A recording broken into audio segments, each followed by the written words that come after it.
Yeah. I must have to build. I have to build things or something. You don't Or have to kid. build anything. You sure? Yep.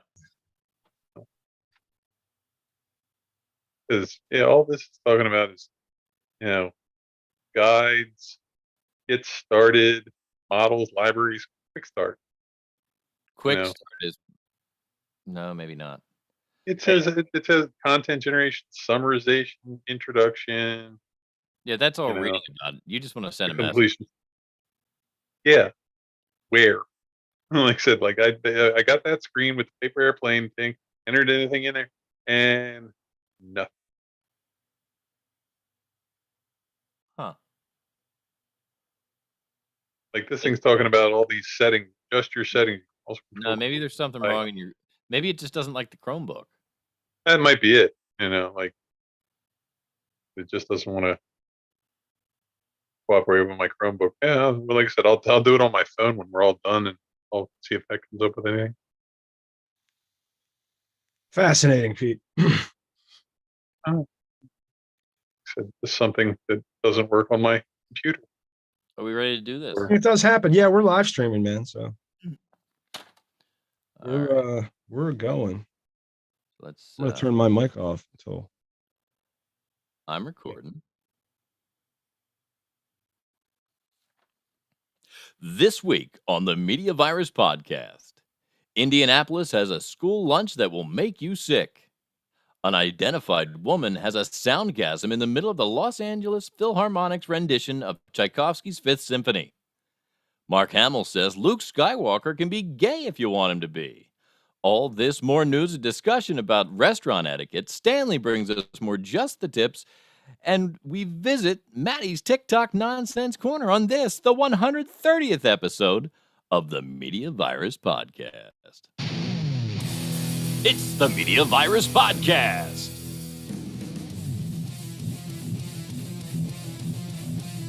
Let's point and laugh at the world burning around us with executive producer Mike Latoris. We're going to start over. BBC correspondent Stanley McFadden. Makes me tingly in an unfamiliar way. Grease Monkey Pete. Damn, Big Daddy. Here's the thing about the Media Virus Podcast. It's really well done.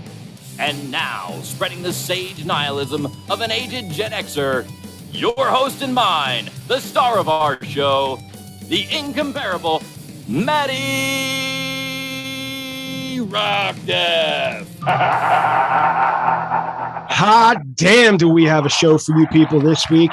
I am Maddie Rockdeath, the maddiest of all Rockdeaths, and proof positive that anyone can have a podcast. Speaking of, welcome to the Media Virus Podcast. Please like, subscribe, follow, and share. I want to take a minute to thank all of the new subscribers for their support. Invite everyone to take a moment and go on over to themediavirus.com. Check out all that awesome content. You can give us a call here at 646-VIRUS-01. That is 646-VIRUS-01. You might make it on the show. Even when we're not on the air, just give us a call. Just get us on the horn. Call us up with a blower, right? And just tell us what you think. So, hey, you guys suck. Or tell us a joke. Something like that. It's going to make it on the show. I say you might make it on the show. Who knows? If you call, you will definitely make it on the show. Yep. So I had half a mind to pull the lead story. When did that happen? Well, I was thinking about pulling the lead story out of the link list. And it's often difficult to talk about being the parent of a special needs child. I mean, he's 20 now, so he's no longer a child, but he's still my child. And right. His journey hasn't been easy, and either is mine or his mother's. We had a fight with the school district, whether he wasn't getting the services that he needed or his placement in general, wasn't acceptable. But whatever. But we never fought with teachers or aides, just the administration. Like most of his teachers had hearts of gold. I mean, I'll never forget his first sentence. My son's first sentence that wasn't echolalia or just simply repeating what was just said to him. I was coming home from work. Ryan was in kindergarten. I think I told the story before on the air. Ryan was in kindergarten, And he was waiting on the step for me to come home, which he had never, ever done before. And he was so excited. He was jumping up and down. And from about a half a block away, I was like, I exclaimed to him, like, "Hey, buddy, what's up?" And he said, and I quote, "Pedro peed in the trash can." and the delight in his eyes while he said it made it literally the best sentence that I had ever heard. Yes. You know what I mean? Pedro, Yes. I was like, "Pedro peed." I had tears streaming down my face. Pedro, he's like, "Yeah, Pedro peed in the trash can." And That's a factual statement. Yeah, it was the Right. it was the relay of his thought. That's what he wanted. Right. To This was the first. We were so happy that Ryan had finally spoken his own a thought of his own. Yeah, a real interaction. Right. This is something he wanted to bring to you. Right. Yeah. And a couple days after that, I went and talked to the teacher, and she truly smiled.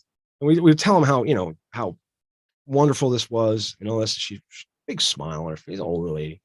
She was encouraging us to sue this district, by the way,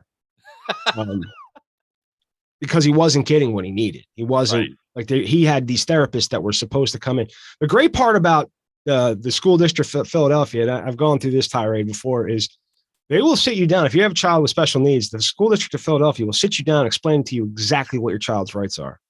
And then you get to watch the next 12 years as they systematically violate them over and over and over again. He's not getting the education or training that he needs.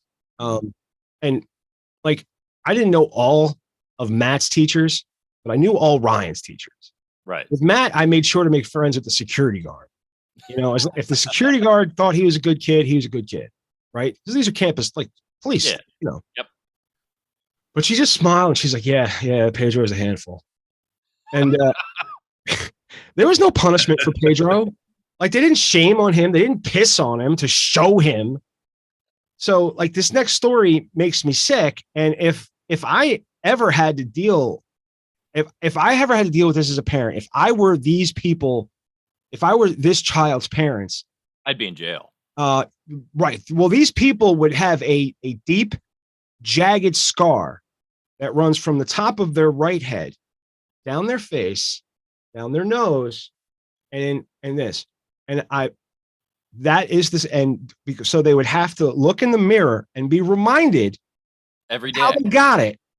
And whenever anybody asked about it, they had to tell the truth. Because if they didn't, that scar was getting opened again and deeper. Yeah. Like, that's, and because, like, at first I wanted them dead. I just want them off the face of the planet. But that's not good enough. That's not good enough. Punishment. I came up, I had a friend, and I remember one day I wanted to kill him. I just wanted to kill him. And it was one of those things where it was out of a pure love. Like, I love him. I want him to do the right thing. I don't want to see him suffer through life. Mm-hmm. And I was like, he made me angry. And I was like, this is a friend, not my child. Yeah. And I was like, I just want to kill him. And I was like, you know what? You know what a better punishment is? Letting him live. But to put just like, Aldo the Apache, right? Couldn't let the Nazi walk around and be able to take off the uniform. That's essentially what this would be, right? And they should do that to anybody that abuses a child with special needs. But Mike's got a little bit more on the story. Not much, just a little bit of detail. Yeah, lunch is lame in Brownsburg, Indiana. School employees are facing criminal charges after forcing an elementary student to eat his own vomit. The 7-year-old student, who is part of a life skills program, was mistreated during lunch. The video shows the instructors telling the child that if they vomit while choking, they will have to eat their own vomit. The child was given a tray and vomited on it and was forced to eat some of the vomit. All 4 employees involved in the incident are on the May school board agenda as possible terminations. The employees were placed on leave and are not allowed to have contact with any students. Brownsburg Schools released a statement assuring parents that actions of a few do not define the care and concern that Brownsburg teachers and staff show every day. The other story that we saw, like, it goes a little deeper, and like one of them produced a spoon. Like when he puked, Yeah. they handed him a spoon, Yeah. like immediately. So like they were ready for this. Yeah, I mean, Which tells me now, being the child. Listen, premeditated. right now, here's the thing. Look.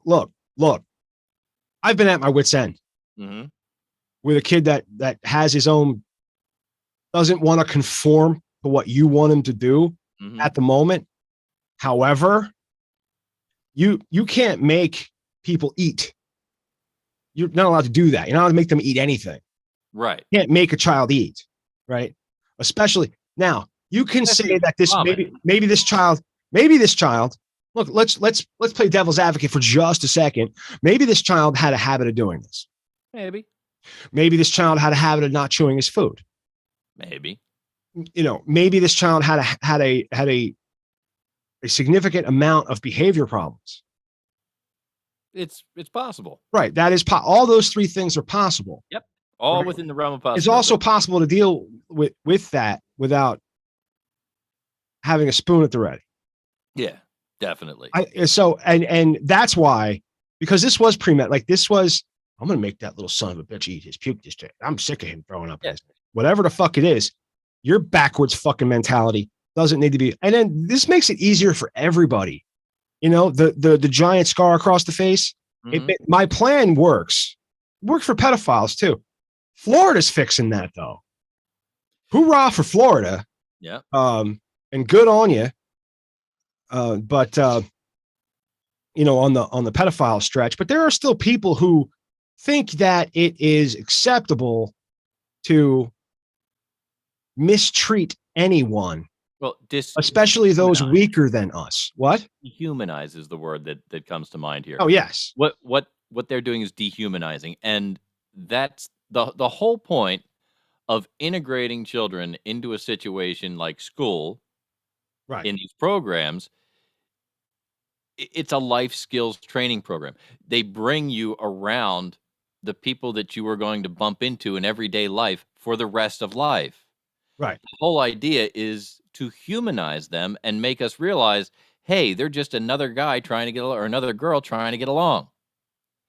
Yeah. Dehumanizing them completely and totally defeats that purpose. There was a woman that felt very human, very, very human in Los Yeah. Angeles. Yeah, a lady came. Are you looking for something exciting to do this weekend? The LA Philharmonic may just be what you need. One woman at a recent performance experienced a loud and full body orgasm during the second movement of Tchaikovsky's Fifth Symphony. Witnesses describe the moment as beautiful and pure physical joy. Some skeptics suggest the woman had a medical emergency, but composer Magnus Fines, that's actually Rafe Fiennes' brother, I read, insists that it absolutely happened. Don't miss your chance to experience the transcendent power of the LA Philharmonic. Get your tickets now. So the best part about that whole thing, the thing that you just read, the best part about it, and we haven't talked about this on the air. Okay. I took an article from the New York Post, copied that entire article, stuck it into AI, and said, write radio copy. And that's what it came up with. Yes. In fact, all of tonight's stories have been beat Copywritten. on through the copy was written using Chat GPT at openai.com. And so, yes, tonight's news, in fact, is on the Media Virus podcast, is powered by artificial intelligence. We had to go find some artificial intelligence to have any intelligence whatsoever. Well, it doesn't help that our staff writer is joining with the film and the film and TV writers in the strike. Well, I asked him for one more bit. He's going to do a bit this in the B block. Okay. But because we had, but we'll see what happens. They're supposed right. to, we're supposed to be talking to Billy about the writers' strike, but later. Well, so there is audio of the lady at the Philharmonic. Good. If you want to listen to it, I think I do. I always enjoy hearing a good. I mean, not for nothing, but if I hear like a slight, I always enjoy a good soundgasm. So but I do enjoy a soundgasm. But I mean, she might have been diddling herself with one of those remote control fucking rabbits. Was that it? Hang on, it's load. I think it's loading an ad, so I'm going to give it a second. I've got it muted. Yeah, it loaded an ad. So once this ad's done, we'll fucking ads. hop into it. Yeah, I know, but that's how they pay the bills, and so that's how they pay. yeah, there's a little bit of video that goes with it, but you can't actually they don't zoom in on her or find her or anything. But it's definitely an interesting little piece of audio. But you don't see who it is. You don't see it. No, you can't see who it is. But there were people that were around her have commented on the whole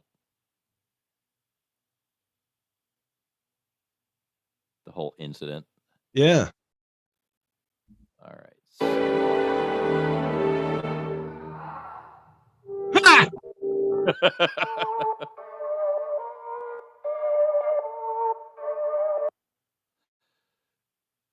So yeah, they just that one. It's definitely there. Yeah, I thought it was part of the song. I didn't know. Without a doubt, it. No, you gotta listen. It's right when it gets quiet, right there. Rah! I think somebody tried to isolate it. No, it's just bad music they put on in the middle of it. Okay, so that was the Soundgasm at the LA Philharmonic. Fantastic. That is now Mark Hamill. I don't know if he's ever had a soundgasm, but he's made some comments. Yeah, he's talking about his famous character, Luke Skywalker.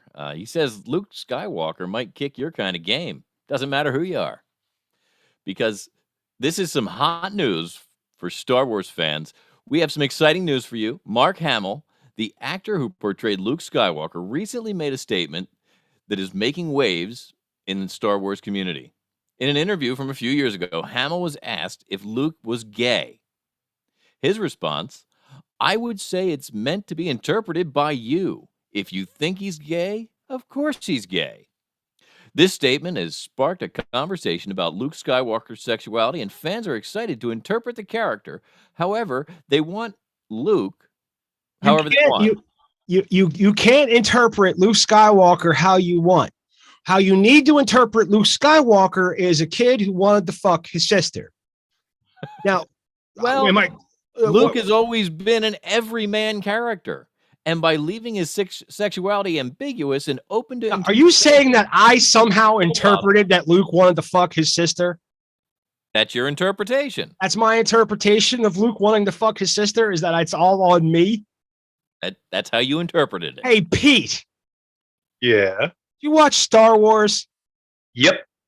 Did it look like Luke wanted to fuck his sister? Yep. Okay. Hey, Mike. He doesn't know. He doesn't know. She's his sister. He doesn't know it's his sister, but he still wants to fuck his sister, right?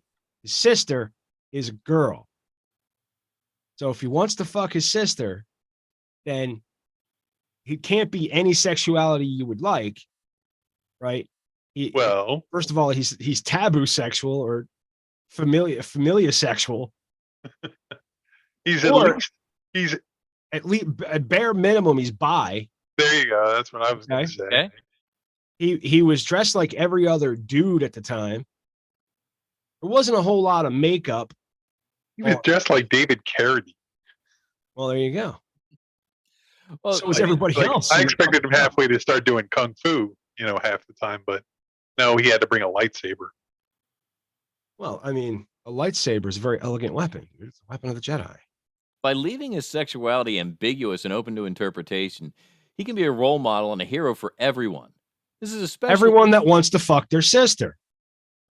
this is especially important for LGBTQ plus fans who now have a character that they can relate to and see themselves in.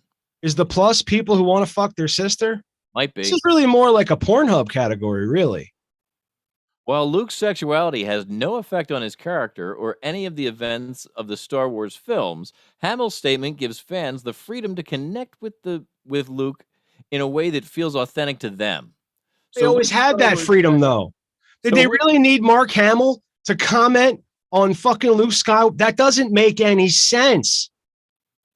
His sexuality never comes into play, except for the fact that he wants to fuck his sister.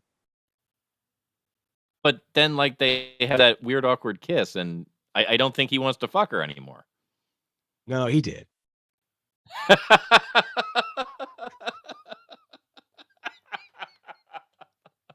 Even after Vader told him, he was like, That puzzled look on his face is wow. So that's what my sister tastes like. oh. Yeah. Pete coming hot from behind, Uh, right out the gutter. Wow. And that, my friends, is your AI-powered top 3 on the Media Virus Podcast. Wow, we're at 8:54. Yeah, That's pretty incredible. it is. So Titans coming up- is right up. coming up after the break, we're gonna be hanging out with staff writer Bill. We're going to what else is going on? We got some more news and shit to talk about. Got more news. I've got a couple of I've got a discussion about restaurant etiquette that I want to get into. There's 2 restaurant stories that popped up in our link list this week. One is regarding tipping and the fact that You know that the one I sent because it pissed me the fuck off. First of all, don't tell me how much to tip. You want me to tip you? Want me to tip you 20%? I'll give you advice. You want me to tip you 20%? Do a good fucking job. Come around, fill up my fucking water, make sure I have every fucking thing I need. Don't make me fucking wait for utensils. Don't make me fucking wait if you want a good fucking tip. If you want the basic bare fucking minimum of fucking 15%. And let me tell you something. If I leave you less than 15%, that means you did a piss poor job and don't fucking deserve it. Yep. If I left you $1, that's a fuck you. It's very That's a fuck you. So Very if you ever see me walk into your establishment, know that I'm going to tip 15% unless you do a bad job. If you do a really good job, that's when it goes up. Yes. But we'll get more into that in the B block. You can give us a call here at 646-VIRUS-01. That is 646-VIRUS-01. Shoot us an email. Fuck that. Shoot us an email. And Maddie at themediavirus.com. You can go to PML at themediavirus.com. You can shoot one over to Pete at themediavirus.com or JTT, just the tips. Need some love advice? JTT at themediavirus.com. Don't forget to check out 100 Hottest Women on Facebook and Instagram. Check they're supporters of the show. Check out the Fight and Sight podcast. They're supporters of the show. Did I miss anything? Is there anybody that we didn't shout out? Screw the Commute was good for us. Right, Screw the Commute. The Screw the Commute podcast. That was I gotta get in touch. I gotta start following up with people because I really Tom Antian, he was a great guest. Yeah, I've been piss poor at following up. I purposely didn't have a scheduled guest just because I wanted to have like a kind of like a relaxed, show. But in the B block, we got more funny shit to try to. We got more stuff that we think is we're gonna try and make you laugh. That's what we do. All right, Mike. All right, ladies and gentlemen, that's been the A block. Once again, our news today was powered by ChatGPT over at openai.com. And we'll be back right after. Oh boy, no, I need a button. Right after this.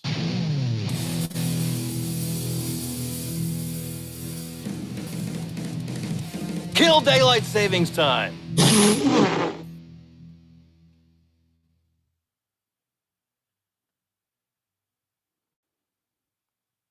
pretty cool being able to get through a whole news story without being interrupted. I interrupted you. I know, but I got through 2 of them without. It was pretty good. I mean, I was going to interrupt in the beginning in the first one, but I'd done so much talking in the lead up about it. So then I wanted to get through it. I wanted that story behind us. Yeah. But it hits me kind of hard. So I'm glad we led with it. I'm glad it was short. Yeah, I didn't want to belabor it, but part of me felt funny about not doing something with it because Right. Okay. that's who the fuck we are, Oh, I got you. I was, as soon as I saw it, I was like, oh, I did that to myself. No, I mean that's who we are. I mean, I think we all kind of feel the same way there. I need to figure out, write something down.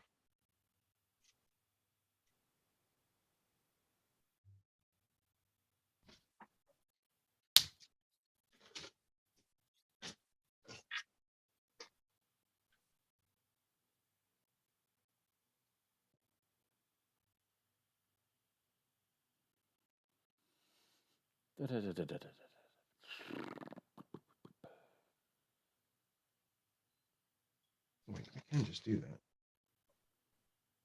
So are we getting Bill on the phone, or is Bill gonna?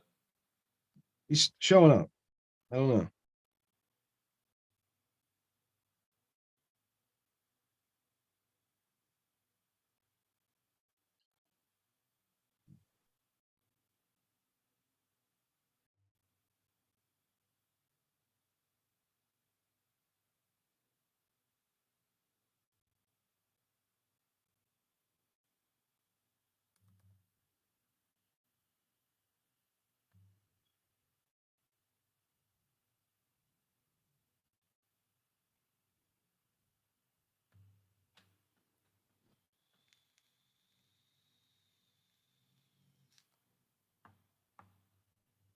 Son of a bitch.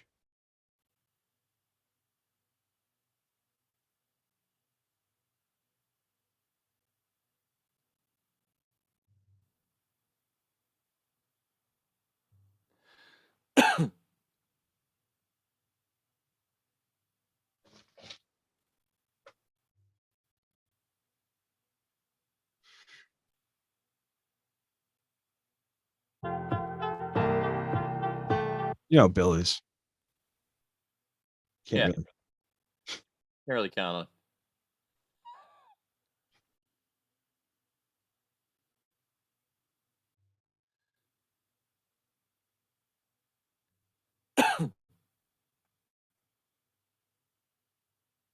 We should start though whenever you're ready. All right, I was just having a look at our Can't Can't really count on. Having a look at our live stream, seeing how we're doing. How we doing? As well as we can. All right. We should start though whenever you're ready. Yeah, there's 0 out of 200 people in our chat. So, all right, I was just having a look at our. Yeah, go away. The audio's bleeding through. I don't know. Oh yeah, I'm doing it on the same machine. It's gonna. Gotcha.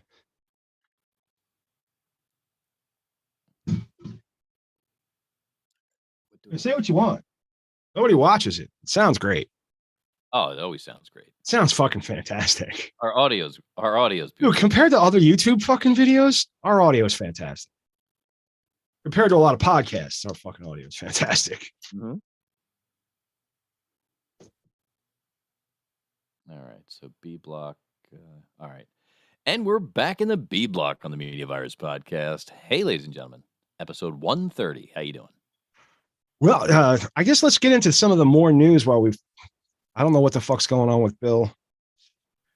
You know, he was all pissy today about something. Okay. But go ahead. Oh, hang on. We're getting a telephone call. Media Virus Podcast, you're on the air. Are you guys done jerking off to your own audio? Wow. It's Staff Writer Bill, and he sounds like he's got a bug up his ass. Symphony orchestra back there. Bill, Maddie over there. You were supposed to be logged in by now, dude. Why are you calling in? Well, we have this little strike issue right now, and I've come up with a couple sayings. I think, first of all, Jason Momoa, give me that DOA, right? And Maddie Rockdeff engages in wage theft, and that's what I want the viewers to know. Really, some wage theft. Wage theft. How am I stealing wages? How you get 15% to people who do the bare minimum? Like I do more than the bare minimum. I deserve a 20% tip. That's what I'm saying. So wait, you do more? You do the bare minimum, but you think you still deserve a 20%? Oh no, I go above and beyond. I fill up that cup of water with ideas every single fucking week. Every week. Every week. I forget. He talks to you directly sometimes. He does talk to me directly. He also likes to send me messages on a platform he knows I don't like to use. Oh. Yeah. Specifically, I don't like. Like I'm giving you free ice cream and you don't eat it ever. That's top tier service. Listen, I can. He's giving you free ice cream you won't eat. Well, I mean, I wouldn't exactly call it ice cream. It might be like frozen tofu. You know what I mean? You're just ungrateful. So am I getting that raise? What raise? Well, I don't pay you anything. We don't. There's volunteer organization. So me and the rest of the people on strike, all us writers who want at least. What? You're the only writer on the show. Every other writer on the show except for Stanley is here, and he's not on strike. He sent in his assignment today. Yeah, but I sat down, I filled out all the union paperwork, I unionized. I had 100% unanimous vote to unionize. You're the only one.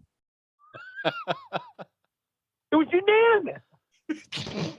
So we have our demands, and unless you're willing to, come to the table and give us a couple of these, we're not coming back. All right. Well, what do you want? You want a 20% raise? Is that what you want? No, I want $25 an hour. It's pretty reasonable. $25. Mondays. Basically, I don't want you to bother me all Monday. I don't want to put up your shit all Monday. I just want to, basically do nothing but, care for my own mental health, my own well-being. You don't want to talk about the show on Mondays. You want mental health Mondays from the show. Yeah. Okay. Well, I mean, that's reasonable. Okay. Wednesdays. The show is on Wednesday. I'm gonna pretend that I'm working from home, but I'm not gonna do shit. I'm just gonna check my email once, and that's gonna be my Wednesday contribution. The show's on show day. It's crunch time. Like that's when we need. So what you're telling me is that you guys don't care about giving me a positive work environment. You don't care about my mental health. You guys just, it's all about the money. What money? What money is the question that.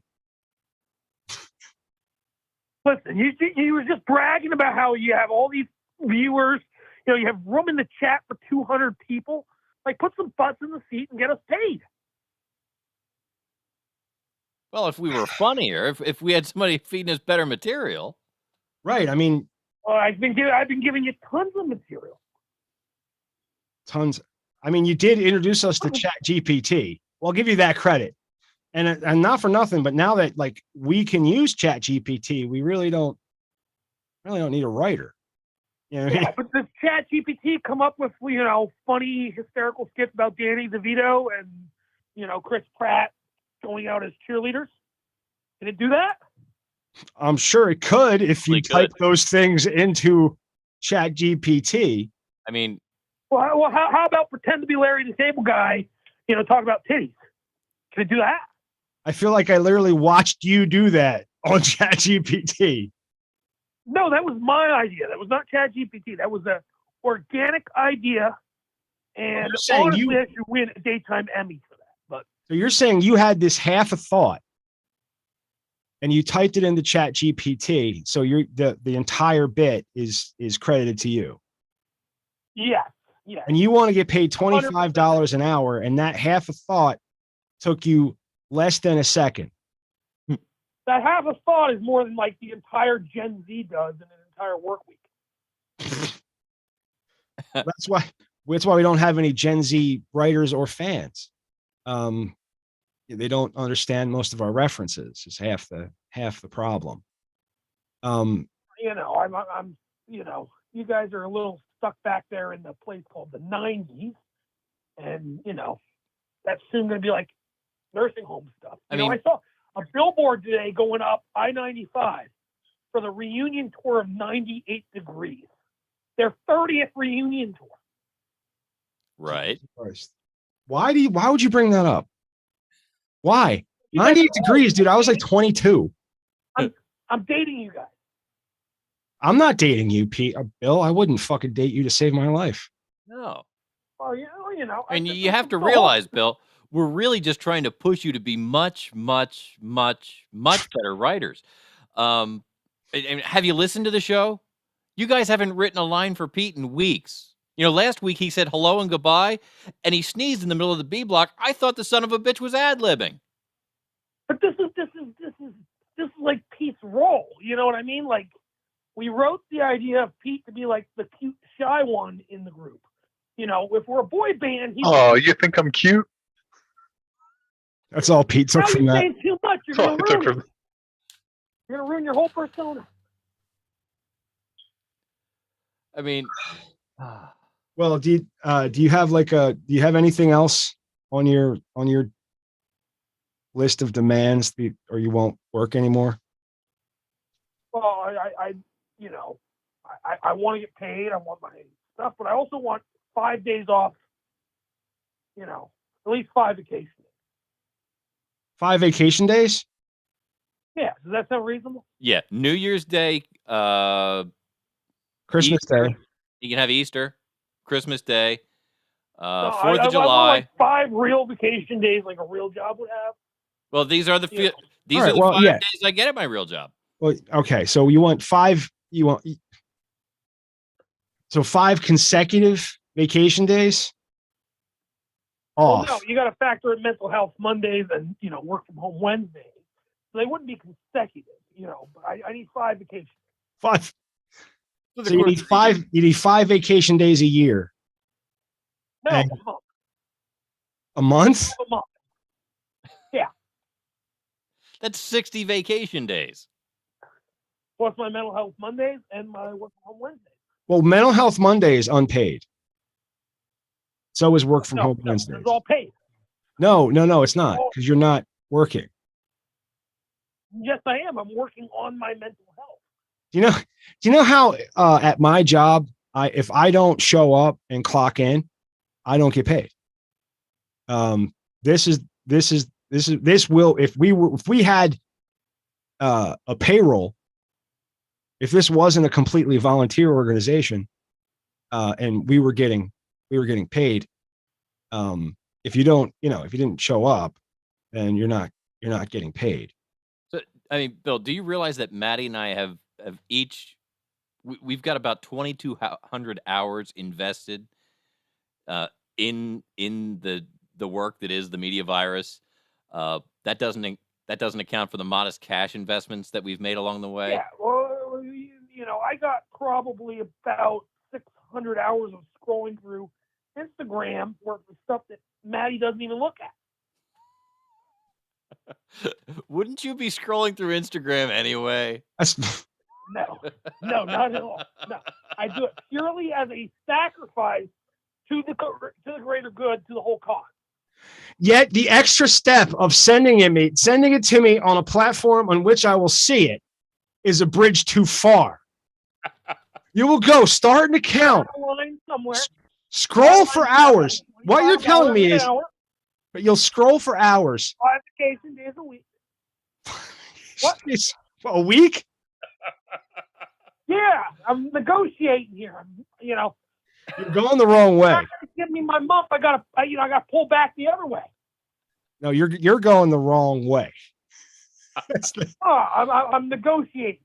It's not negotiating. What's going to happen is we're still going to get the 5 vacation days a day. If you don't agree.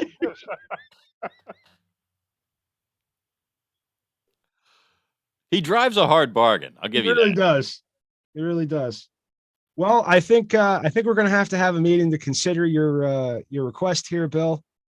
I want to thank you for bringing this to our attention, and we will get back to you. Yep, I look forward to hearing about it. Otherwise, we'll see what kind of content I start pitching next. Okay. Well, you know what? To keep your job, this is what we might have to do. To keep your job, we're going to put you up against AI. So what we're going to do is we're going to come up with a story, okay? And then we're going to have you write the story, and then we're going to put it in AI in real time. We'll give you the same information. And we're going to see who writes the better story. Okay. All right. That fair? I guess I want $25 an hour. I win. Well, you'll be right in line behind me and Matt after we get compensated for our 2,200 hours and our modest cash investments. And that doesn't even take into account Stanley McFadden's contributions and that thing that Pete did that time. Yes. What's that? What did you say? It's bigger than just me. This is the entire network of Hollywood. We all need to be compensated. I'm just doing that small little part out here, voicing my concern. First of all, Bill, us paying you fictional money for a fictional job that you do is not going to solve the writer's strike. It's just not. So we're gonna take all of your demands under consideration, and like I said, we will get back to you. You will hear from us shortly. Alrighty. All right. Well, thanks, Bill. Enjoy talking to your wife, your kid, and the 2 other people listening. Thanks a lot, Bill. You think you're funny, but my wife and kid aren't listening.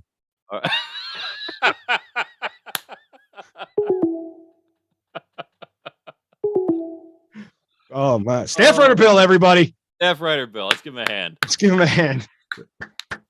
He actually watched the show. Yeah. He was sitting there waiting. Beautiful. Right. Yeah, but the Hollywood writer's strike. That was I don't know if anybody got the reference, but what else is going on in the news there, Mike?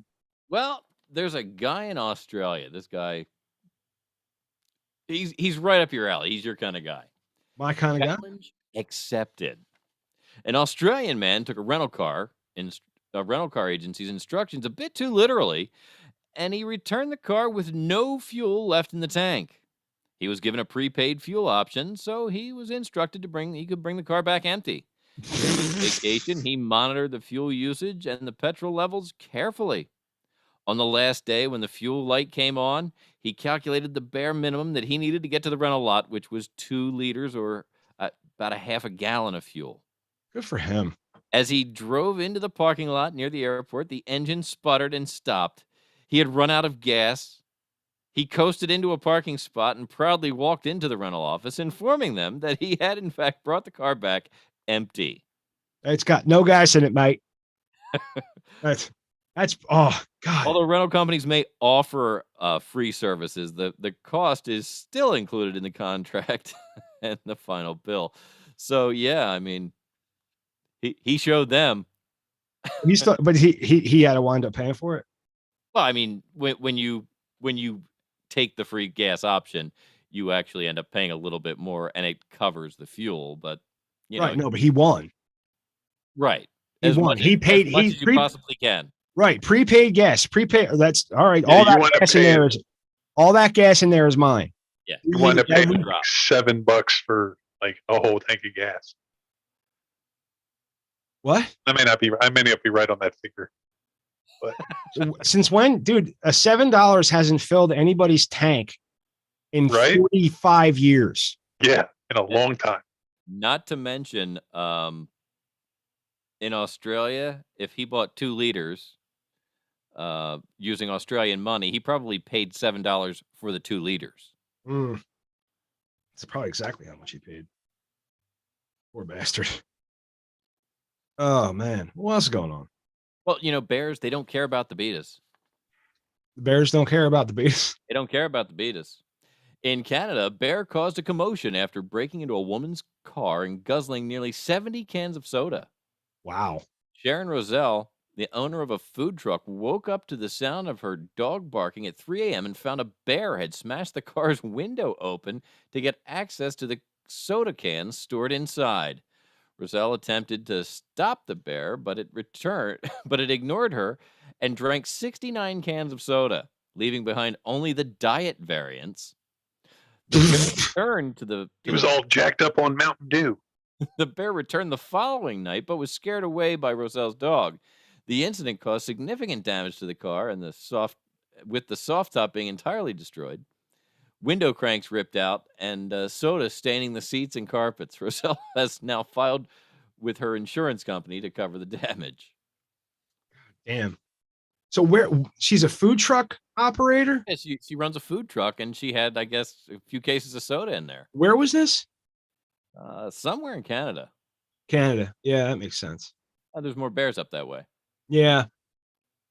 That's you ever one of the things we used to do in the Poconos, like as a child, we'd go up to the Poconos on the weekends and stuff. We would go to the dumpster and watch the bears. Okay. Like that was an evening.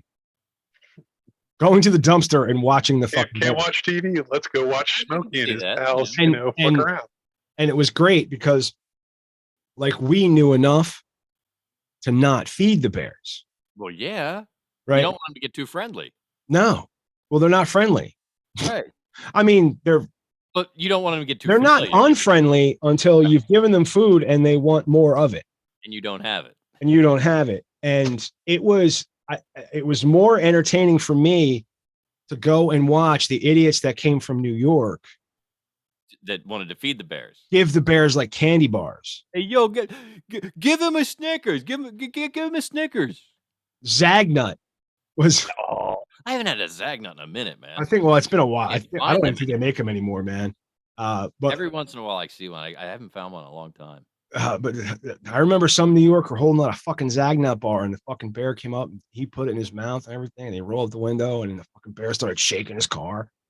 He just wanted more of it, and I was like, and my dad was like, "All right, it's time to go." A bear versus a Chevette is no match. No, a bear versus any car in 1988, let's say. Yeah. Right. I was 12. That's right around that time because we built the house from like my age 10. Okay. My age 1986. To my age, like I would say the house was completed and everything was kind of like ready when I was 15. Okay, so that would have been like 91. Right. So that's 86 to 91 ish. Right. That's perfect sense. Yeah, the math works. Any kind of car is not going to, because they're not a bear because they had very loose. Like now everything's kind of tighter. I think it would be more difficult for a bear to get into a Hyundai now than. But glass is still glass. That's true. But they usually don't go right for the glass. They usually start shaking and try to kick the door off because they saw you. Yeah. Yeah. And cars flip over a lot easier now. Have you noticed? I don't. Yeah. I mean, every time I see a lot of accidents, and I've been. You see a lot of cars on their asses. A lot of them roll over now. And yeah, but that was always fun to go watch the people get mauled by bears. But I mean, it was the all right. So it was the Pocono Mountains. So there's not huge fucking bears up there. There's decent sized bears. Bears that you don't want to meet in the dark. No, you don't want to meet them in the dark, and you don't want to meet them on your moped. I remember one time I had this little blue Bosch moped, and I had this big white helmet, and it wasn't one of those cool mopeds where the tank went across and it kind of looked like a dirt bike or a motorcycle. I don't know. It was one of those mopeds that looked like a fucking moped. Yeah, I had a 78 Honda Hobbit. I know exactly what you mean. Okay. And I was about 380 pounds, and in high school this time. I was. So this thing doesn't go very fast. Right. Like I could get it up to 40 going down a steep hill with the wind at my back. Yeah. You know what I mean? And about 50 cc's. if that. Yeah. If 49 is usually where they clock in. I No, think see, I think I saw a video of you the other day riding that moped, Matt. not for nothing, but I had a buddy. His name is Dave Cerrito, and he used to ride a little Honda 50. So it'd be me on this big like scooter, this tall scooter. It looked like, and from the back, I looked like a mushroom with a wheel at my ass. I was told that many times. But he was a kid my height, about 6 feet tall, driving a 50. So he would rest his elbows on his knees Right. and just drive it like this. Yep. Okay. And he would scoot up ahead of me. Well, yeah, He would, geared different. yeah, he would get much. He would Honda get much 50 money. actually had a gearbox, Yes. whereas Yes. centrifugal clutch on a moped is different. Yeah, my Honda Hobbit would only do like flat out I could get up to like 25 or 30, but downhill I could get, like you said, 40 with a Yeah. But that Strong. it was a big hill, and I'd pedal Right. it too. Strong wind. Yeah. So this one time I'm riding with my friend Dave and my buddy Carl. Now my buddy Carl was a little light. He was half Filipino and half Polish, but he was this little skinny kid. Yeah, a little wiry guy. Yeah, and he had one of those fucking cool mopeds with the fucking tank across. Fuck him. Anyway, and we were all riding together, riding together, hanging out, whatever. And then I'm riding. I realize I'm by myself. And I'm like, and I turn like this way, right? And I go like this, and they're like, right? And I'm like, what? And I turn around. This fucking bear's right fucking, I swear to you, this bear's right fucking here and goes, and I just hit the gas. I was like, Couldn't get away fast enough. and I was lucky because the bear did kind of start after me, but then lost interest. Well, that's I guess. you smelled like two-cycle mix exhaust. I guess. He started after me, and I guess the exhaust got to him or whatever. I hope. Yeah. But yeah, Wow. one of the scariest things to ever happen to me. So, bears, if a bear knows what that is, because he didn't smell it, he spied it. I mean, he was hanging around. He knows that there's food in cars. He saw that shit. He saw a lot of it. He's like, I like that. I like the way it makes me feel. Here we go. Coca-Cola Bear. That's the next movie. Did you guys see Cocaine Bear? I did. It's on Peacock. I did. It's fantastic. It is. It is fantastic. One of my favorite, as well as the documentary, the real story. I mean, behind it. that was okay. But nothing makes me laugh harder than watching women get hit by a bus. Nothing. Okay, so And- have you watched the Billy Bob Thornton series on Amazon? Goliath. No, he's a lawyer. Goliath, yeah. You're right. I had to think for a second. It didn't click. Yes, Goliath. Let me roll one eyes again. Ah, No, is there a woman that gets hit by a bus? High speed? It's a van, but it's in like the second or third episode. You gotta watch it. The vans are cool to watch people get hit by. I can understand that. It is the most striking car hitting a person scene in a show that I've ever watched. Wow. I had to back up and watch it over. We survive? Oh no, show. it was just a bye-bye. But Was it like mind-numbing. just graphic? Like you don't even see it coming. Yeah. Sneaks up No, on you. that's the best part. But what it was Like, one of the final destinations. Yeah. There is a scene where she just and you see, and like if you rewind it enough, if you rewind it over and over and over again, like I did, because I was pissing myself laughing. I go, holy shit! You can see the bus, like 3 frames ahead. You can see the bus in the window. Right. And then she steps in and just fucking. But the thing about a bus remember is that, that flat front. You know what I mean? So there's just that. There's no like. There's a lot less movement. It's just and continues forward, which is what I enjoy about it. I hope I would never want to get hit by a bus, but No, not what I'm saying. bad business getting hit by a bus No. or a van, for that matter. Yeah, I'd imagine so. Which can happen Well, at the I mean, airport. with the right padding, you might be able to survive. Then you could sue the bus company. I feel like if you had the right padding on, that proves like intent. I'm afraid of buses. This is my answer. I'm afraid of walking around. I might get hit by a bus. But you could absolutely, dude. I had to drop a friend off at the airport on Sunday, and you could absolutely get hit by a bus at the airport. Very easy. And at the airport in Boston, a man is facing charges. I thought this was Chicago, but okay. Man is facing charges after allegedly attempting to bring a self-defense item known as a vampire straw through airport security.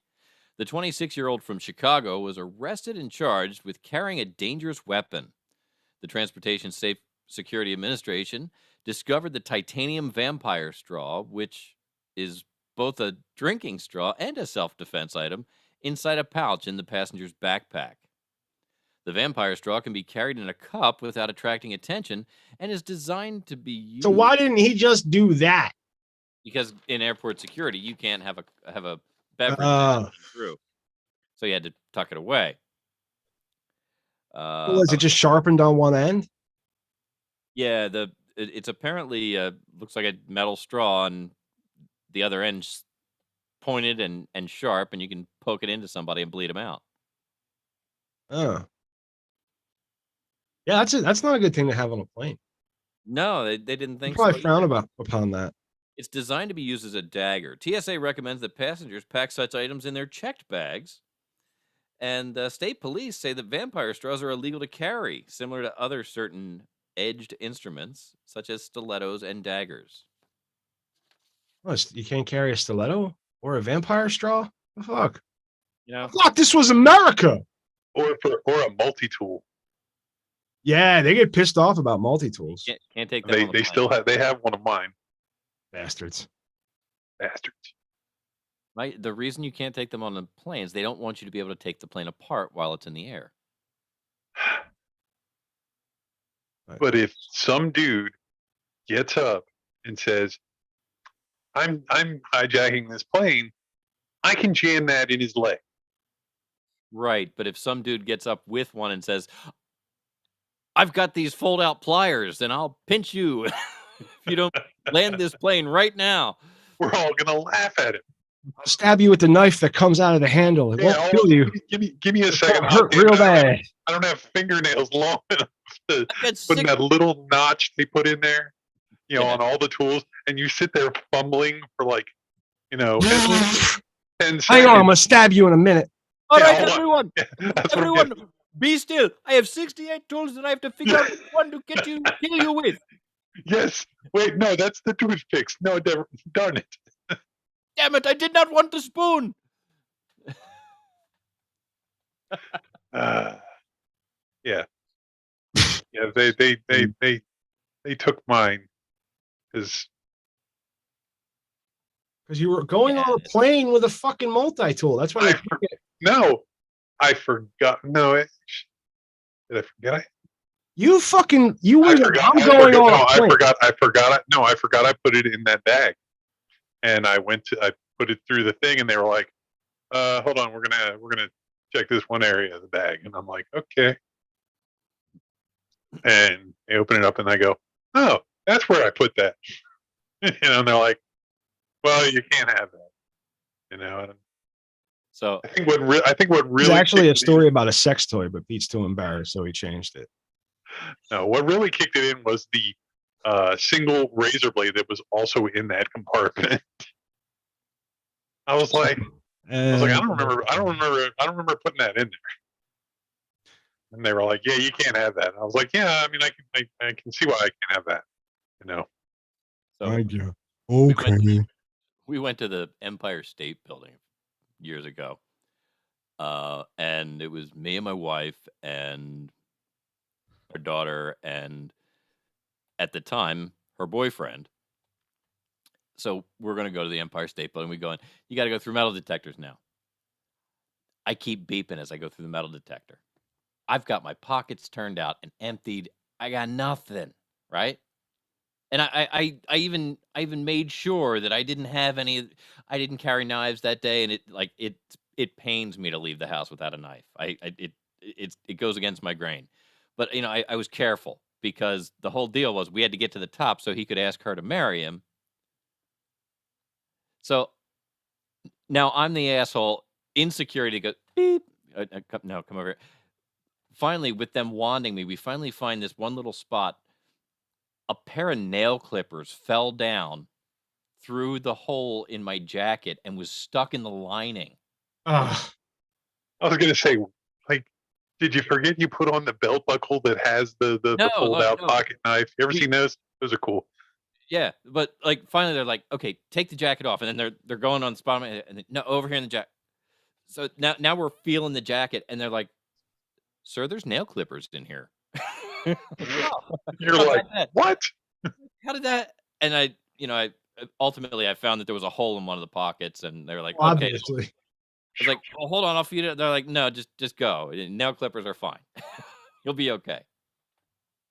Dude, I used to hate You getting can't nail clipper somebody to death.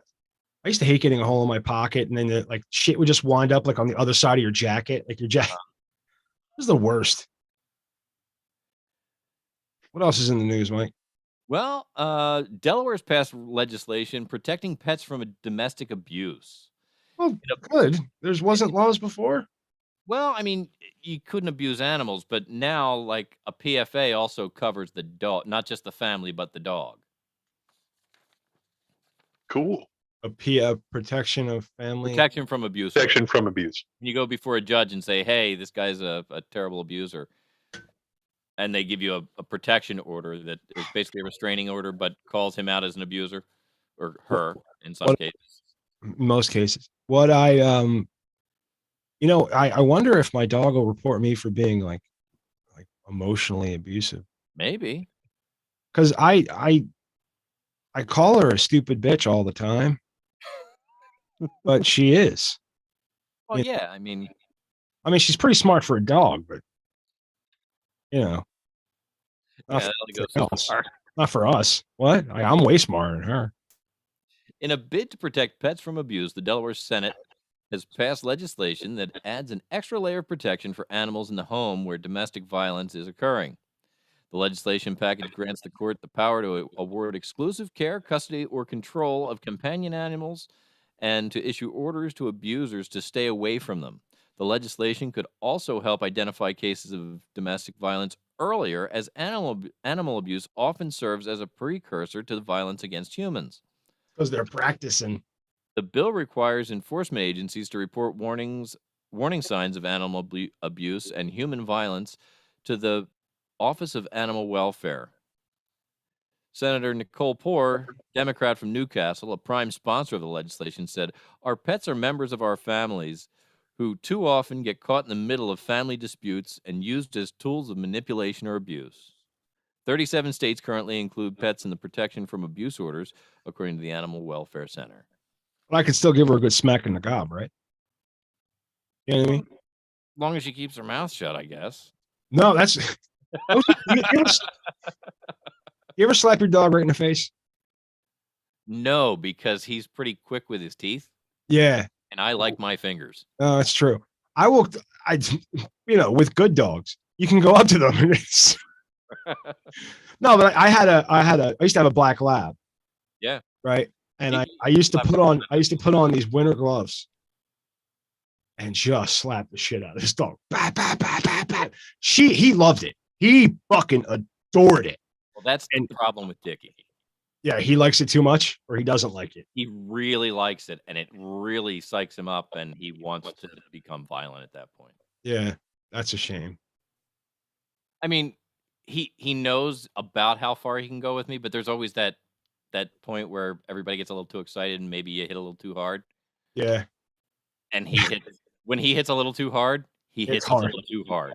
Like he's body checked me, and it's been like, oh, I've got to teach him that that's a bad idea because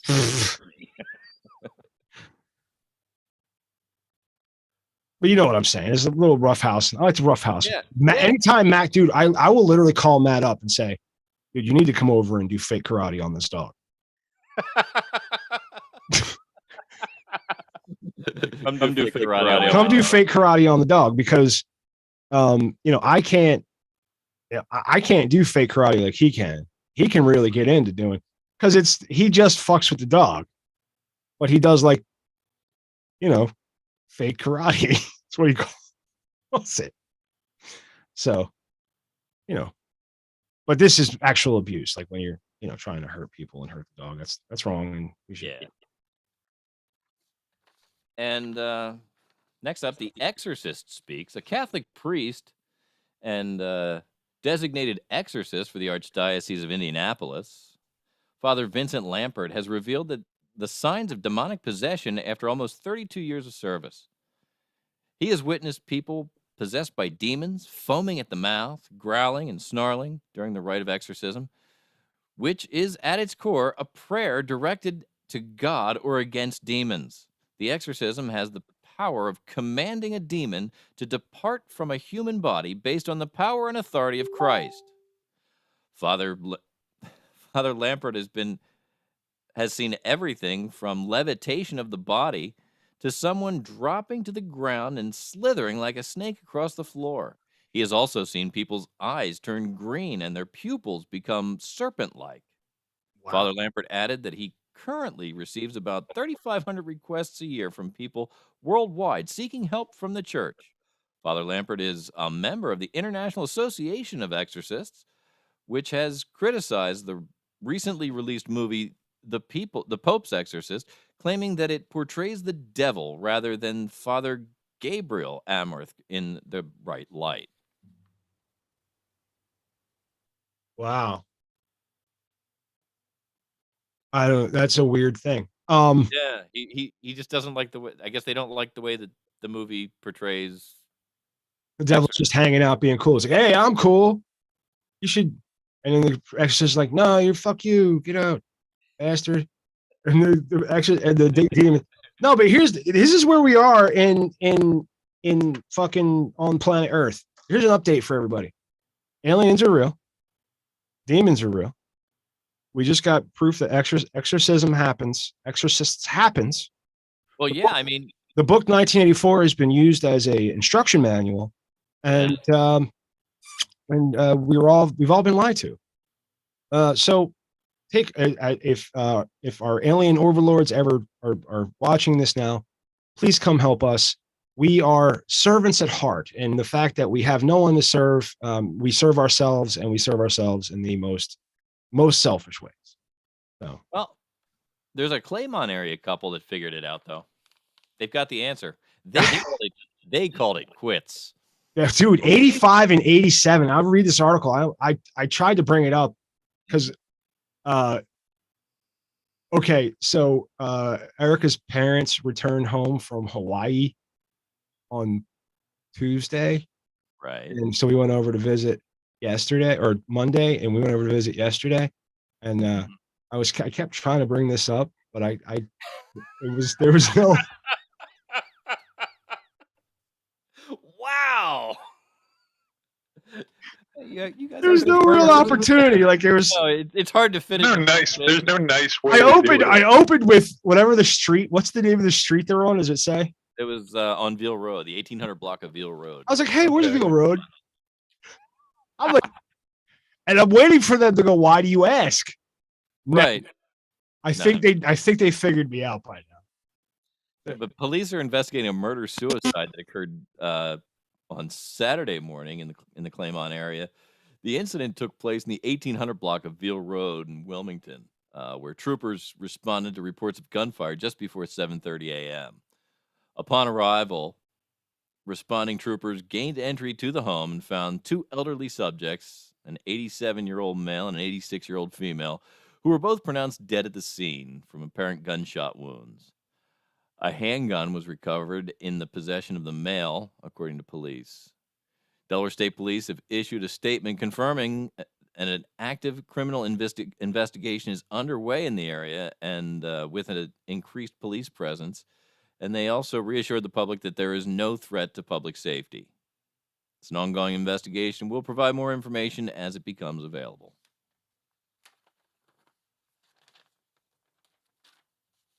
And you're muted.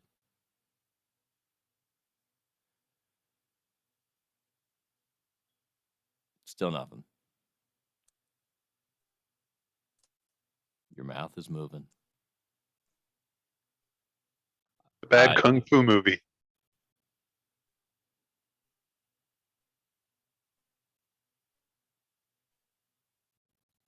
Nope.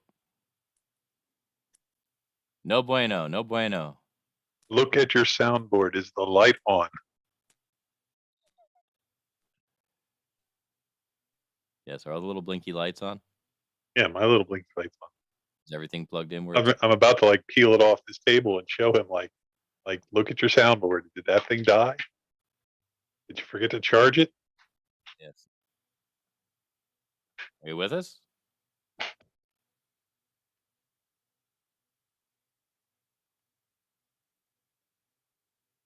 Matty Rock Def is furiously trying to fix his audio issue. Yep. I'm Connecting from showing his him my soundboard platform, and here we for go. fun. I don't know what the fuck's going on. Hey, Pete, I'm not retarded, just so you know. Okay. I can see my soundboard. I don't know why I'm talking to the microphone. You can hear us. We just can't hear you. Can you hear me? Yeah, I can hear you now. We couldn't hear you for like 5 minutes. Not 5 minutes, maybe like 2. I can hear you on the phone. Yes. All right. That's the okay. Okay. It keeps saying low system resources may affect your audio quality. Try closing some applications to improve performance. Well, yeah, that seemed Yeah, the problem is the only application I'm using right now is Zoom. Yeah, it's probably the video, and video and audio always compete.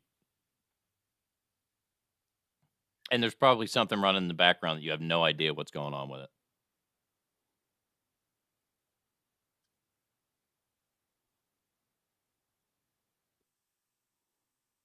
But while Maddie figures that out, we're going to close up the B block, and we'll be back in the C block with a little bit more discussion. And we'll come back with just the tips, and we've got a very brief TikTok nonsense corner that we can take a look at. Again, all of that will be in the C block. This has been the B block of the 130th episode of the Media Virus Podcast, and we'll be back right after this.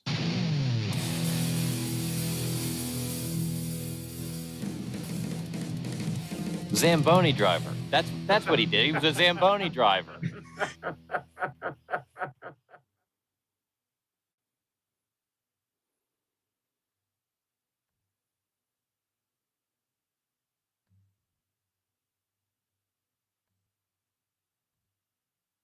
All right, Matt?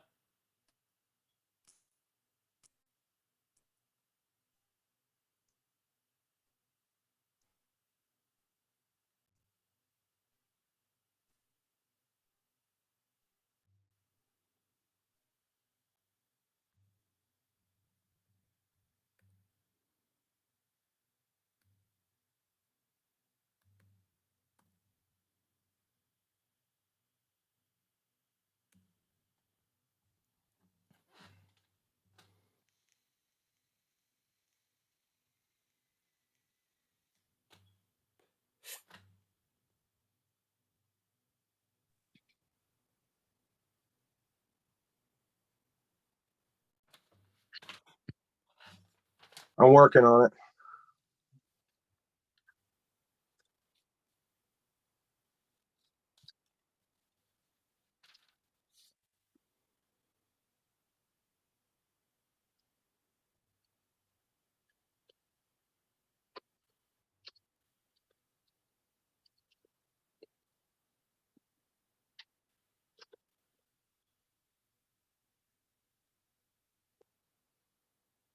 If you cycled the power, it would have come back.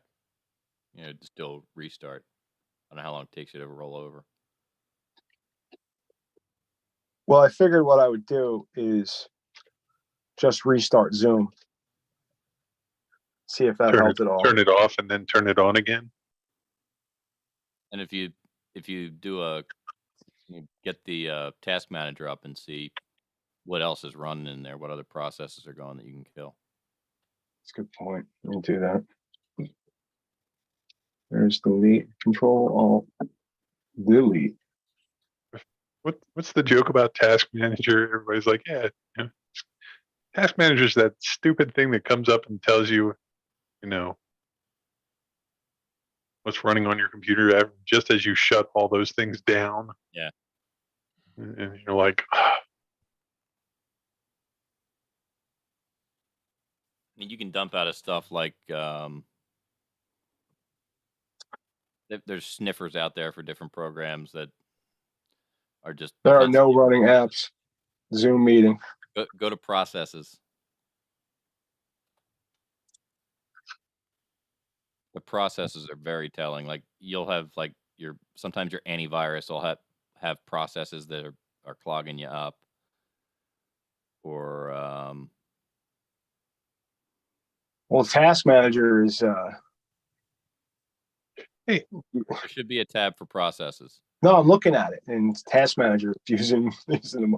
Oh wait, anti-malware service executable. He's using a lot. Yeah, that's gonna they'll beat the crap out. If you can stop that, it'll restart and it'll use less when it comes back. And task. Yeah, go ahead and end task. What network are you guys on? T-Mobile or access denied? Oh yeah, sometimes they block you out of that. If it's the Windows version, it'll block you out of that. My phone I do on T-Mobile. My home I have on Comcast. I just finally did the SIM swap because they sent the legal notice that they were going to shut all the remaining Sprint SIM cards down. So I finally did it the other day. So hoping it would get rid of the stupid issue I've been having. Like, I don't know, something that I loaded up now, like just in the middle of shit, ads will come up or something. It'll start running something. It's annoying, really annoying. Yeah. Try now that you're with T-Mobile. Yeah. And do your software update. Mm-hmm. You got to do that. Go in it.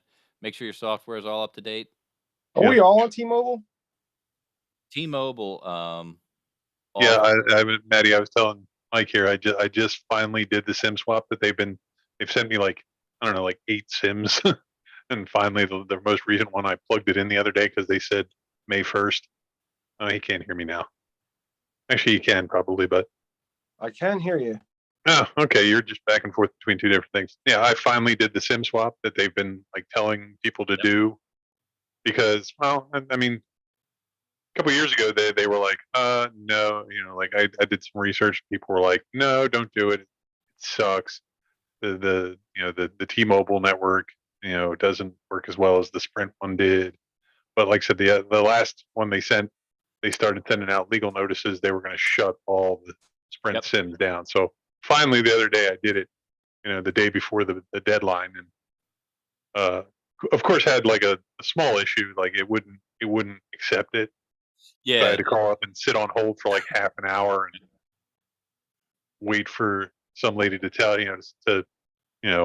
oh, give me the numbers off the SIM. So I had to take it back out of the phone, read the numbers off of it, give them that. Okay. Then they said, with the old SIM in there, they send you this code. And then, you switch it back to the new one. Yeah. And finally, everything's up and running. And I'm like, well, that was annoying. I've been pleased. Now you figure out what your problem is over there, Manny? Nope, can't hear you.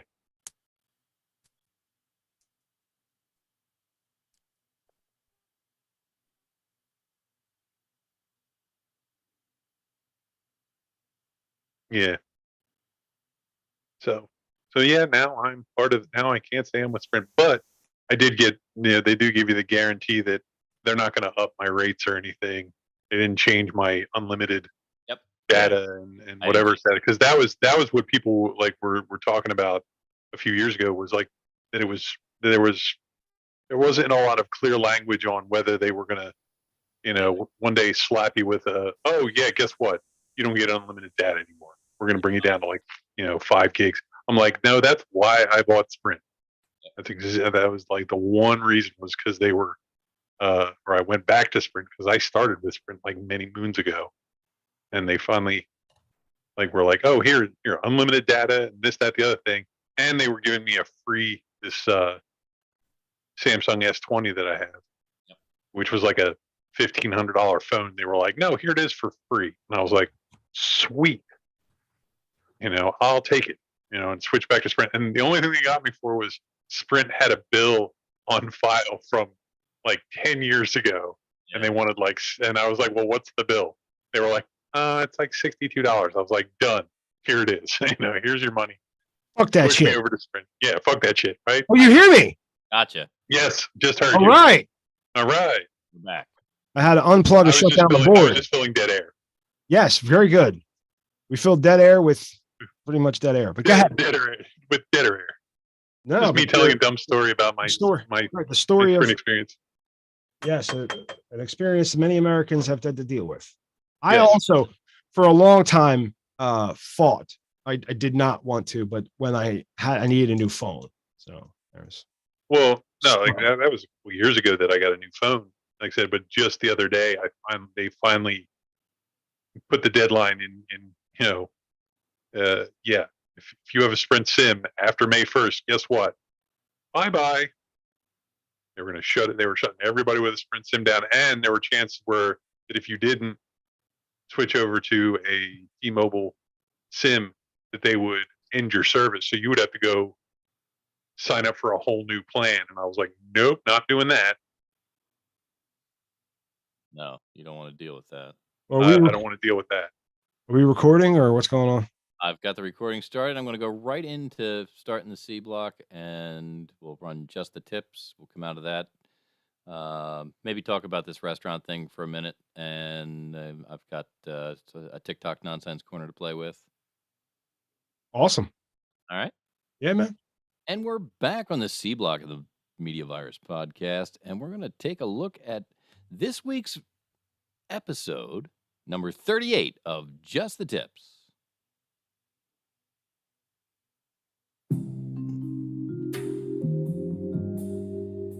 Just the Tips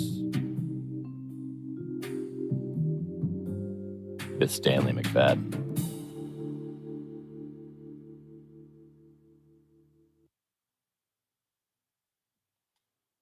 I've been hooked up. Good evening, Media Virus podcast listeners. It is I, the one and only Dr. Dre, Big Daddy Professor, Big Ecology from the U of V, bringing at you another episode of Just the Tips. Tonight's episode number 38. This one is based off of a question that I received from Rip Round. And it says, I've been hooking up with this girl for about a month, and last night she came over. Everything was as usual. We had sex, but when we got up, I noticed a brown stain on my white top sheet. I don't know if she saw it or not, but at first I thought it was dried blood, so I took it off and threw it in the closet fast so she wouldn't be embarrassed. She left shortly after, and I looked at the sheets. It's definitely poo. Am I wrong to ghost, or should I say something? I don't think it was like a residual shit from poor wiping. I would have noticed before. What do I do? All right. So, first and foremost, I have stated before on previous tips, sex is messy. It just is. By a natural byproduct of us being humans and doing a human activity and swapping fluids gets messy. So you learn to have towels nearby, you learn to have a washcloth, warm water, wet it with warm water for your significant other, or baby wipes. Maybe the problem with baby wipes is that baby wipes are really cold. I mean, it'll do the job, but it's going to be cold. And I don't know if you just put your dick in a hot, wet place and then you want to put cold onto it, it's going to be a shock to the system. But, to each their own. The point is, sex is messy. Now, that being said, what do you do in this case? Well, as I said before, sex is messy. There are definitely women who, when they come hard. And when they come hard enough and that pressure of bearing down happens, then it is possible to drop some mud. You know what I'm saying? It shouldn't be, all over your bed sheets, but it may happen.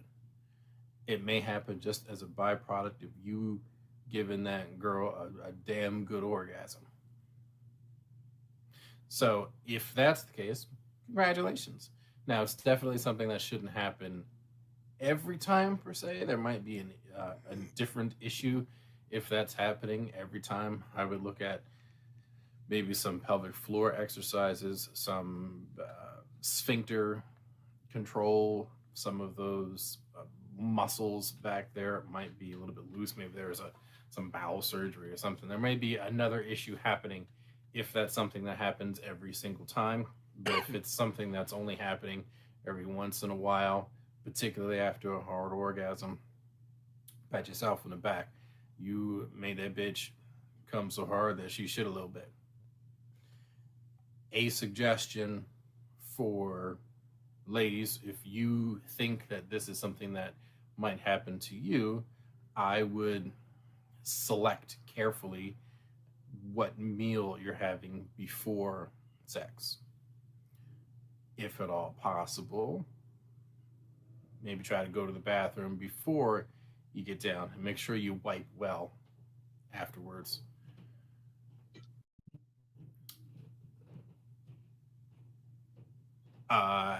Also, it can just as easily be your own fluids dripping down and caked up in there, and a little bit of dirt.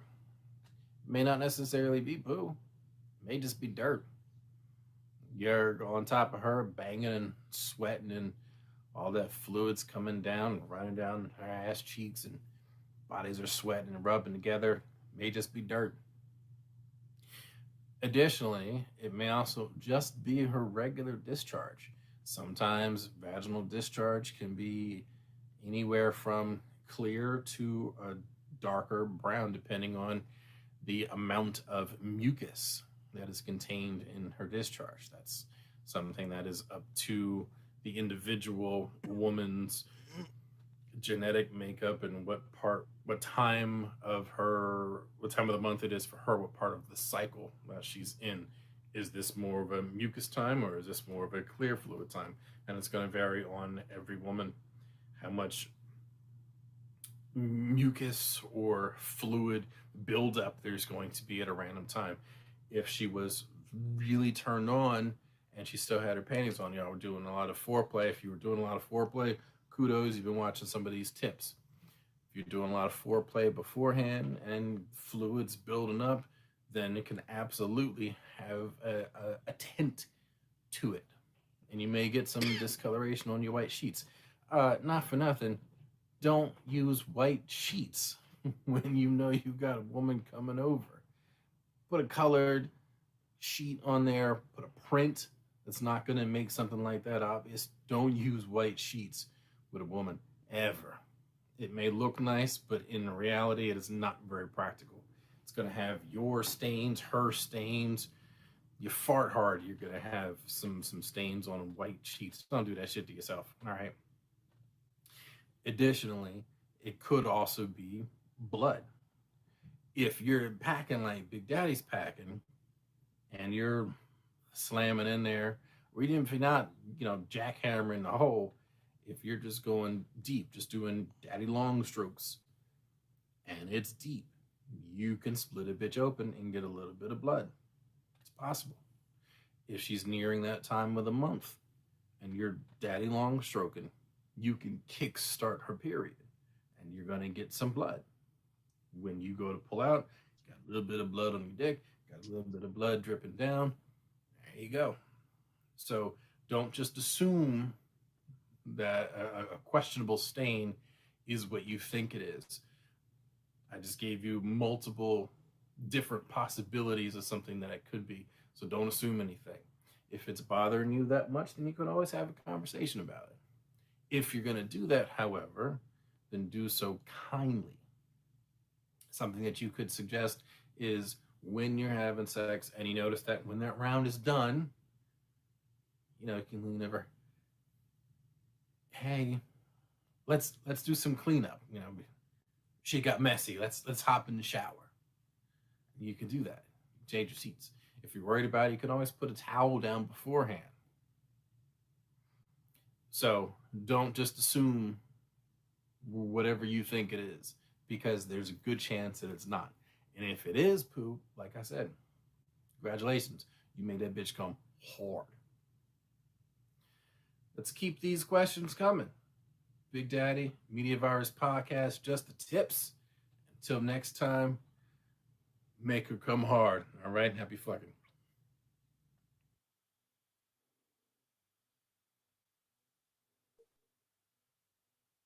Is it about good sex that makes me have to crap? You really jarred something loose, Tiger.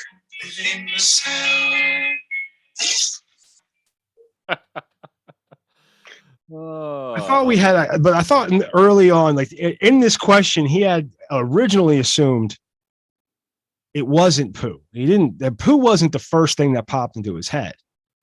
Apparently not. It wasn't until after the investigation that it was discovered. That was my understanding. That was the understanding. So a brown stain that smells like wide open ass is probably poo. And it wasn't residual, which means that she Amber Heard turd in his bed. You know what I mean? That's what it sounds like. But he also said it could have been something that the dude jarred loose. So, I mean, really jarred something loose, Tiger. If you're really going to knock the bottom out of it, you knock it all the way out. Yes, sir. All right. What the fuck is next? Well, we were going to I was originally going to do these in the B block, but there's a couple of restaurant things that popped up. One of them's about tipping. And yeah, the thing is, I had a whole lot of steam about this before, and then I had a fight with Starfighter Bill. Yeah, but let's see if we can piss me off again. Well, it comes up from a waiter, and that kind of pisses me off because I think there's a lot of people out there that don't understand how tipping works. Tipping in the United States is very different from the rest of the world. Buddy of mine moved to England a while back, and when he first got over there, he went out with some colleagues, and they were like, "Oh, lunch is on us." And he's like, "All right, at least let me leave the tip." And he started to leave a tip, and they're like, "Whoa, stop. You don't understand, dude. You can't do that here. You'll offend somebody because we do it differently." And luckily, they pay their people a living wage. Yes. Luckily, the guy who stopped him was somebody who was from there that had been here and understood the difference in the concept. Knowing here that lower wages are paid, whereas there they pay a living wage, and when you give a gratuity there, at least in the past, I mean, your areas like London where they're used to seeing Americans very frequently, it's a little different.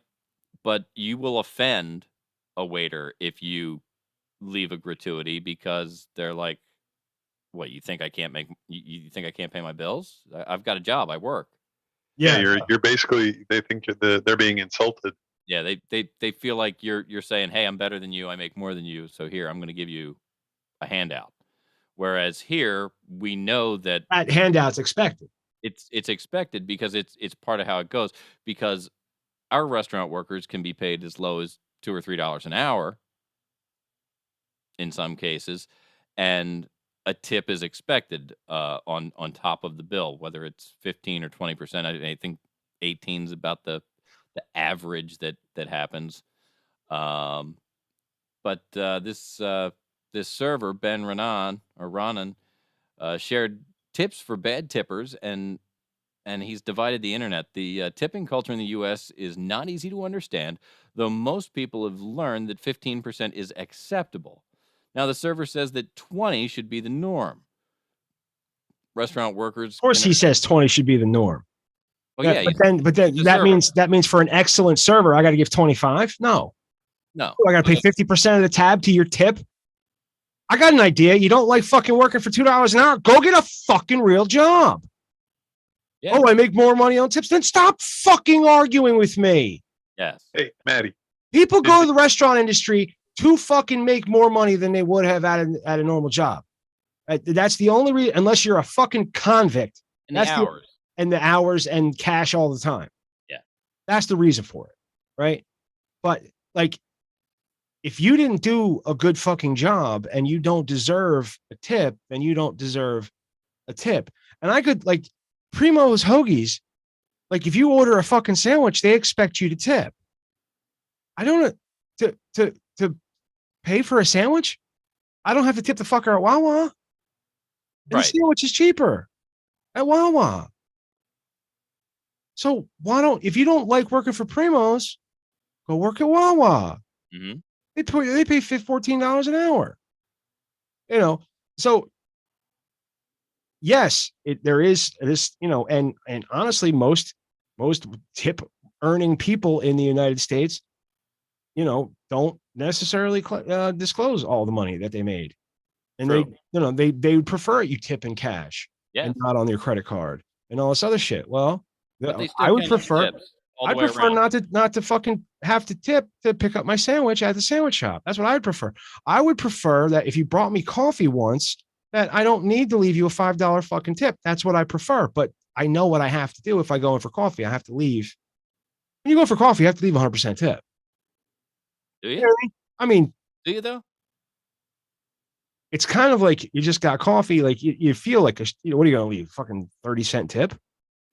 I mean, I've got to have spectacular. A bottomless cup of coffee, Matt, or just like a single cup of coffee. It's not.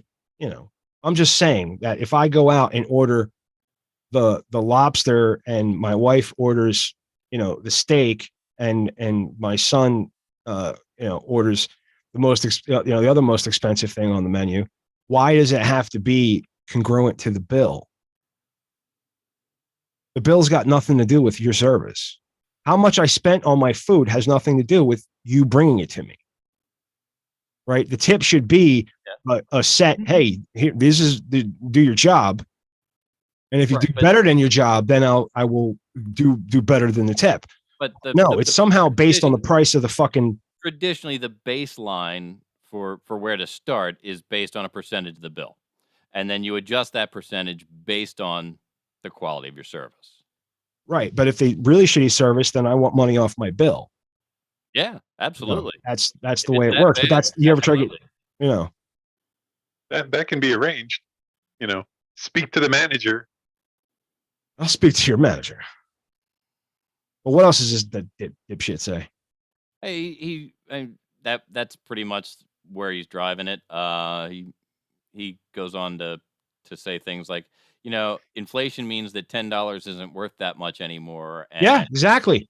Inflation means that $10 isn't worth that much anymore. Or it's a harder stretch too. It's not a cute tip. It's like it was in the 50s. Well, you know what? If you got tipped $10 in the 50s, you were probably fucking spectacular. With $10, you could get a fucking hotel room for the weekend. Yeah. So, he's got to be a pretty young dude if he's talking about somebody tipping $10 in the 1950s, because it just doesn't. I mean, that just doesn't work. Right. So it's not just the 2000s anymore. And honestly, I agree, it's not. But there's a way that tipping goes, and I work. I drive for Uber, and there's a tipping culture there, and it's partly been screwed up by Uber because they didn't have tipping integrated at the beginning. But you tip a cab driver, right? Well, yeah. So if you didn't die, like if you didn't get into an accident, yeah, you know what I mean? if I provide you, and some people say, well, how much should I tip you? And I always start with the answer: if you feel that you have received good service and there's value to you, and you see value in that, show me that value. Which Because one of the? I'm not going to Sorry, tell you. I'm not going to tell you to tip me $10 or $5 or whatever, because I'm happy to get a tip to begin with. And I find that I'm often, in the grand scheme of things, I'm often more impressed that someone tips more than what they tip. Right. Because I've had cases where I drive somebody on a very short ride, and it's evident that they are not, Mr. Moneybags, and they give me a reasonable tip, sometimes up to 100%, because some of the short rides with Uber are only $3, $4, $5 coming to me. So if I take somebody on what it's a $4 ride for me, it's probably a $7 or $8 ride for them, and then they tip me $3 or $4. That's a big deal, and especially if I feel like they didn't have that $3 or $4.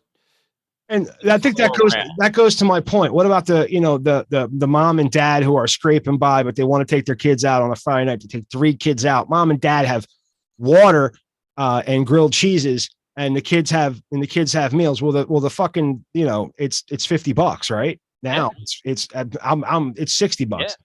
Yeah. 20% of $60 is $12 fucking dollars. You know how much? You know what? You say the $12 isn't as much as it used to be, but you know what? You can still get a gallon of milk, a dozen eggs, and a loaf of bread.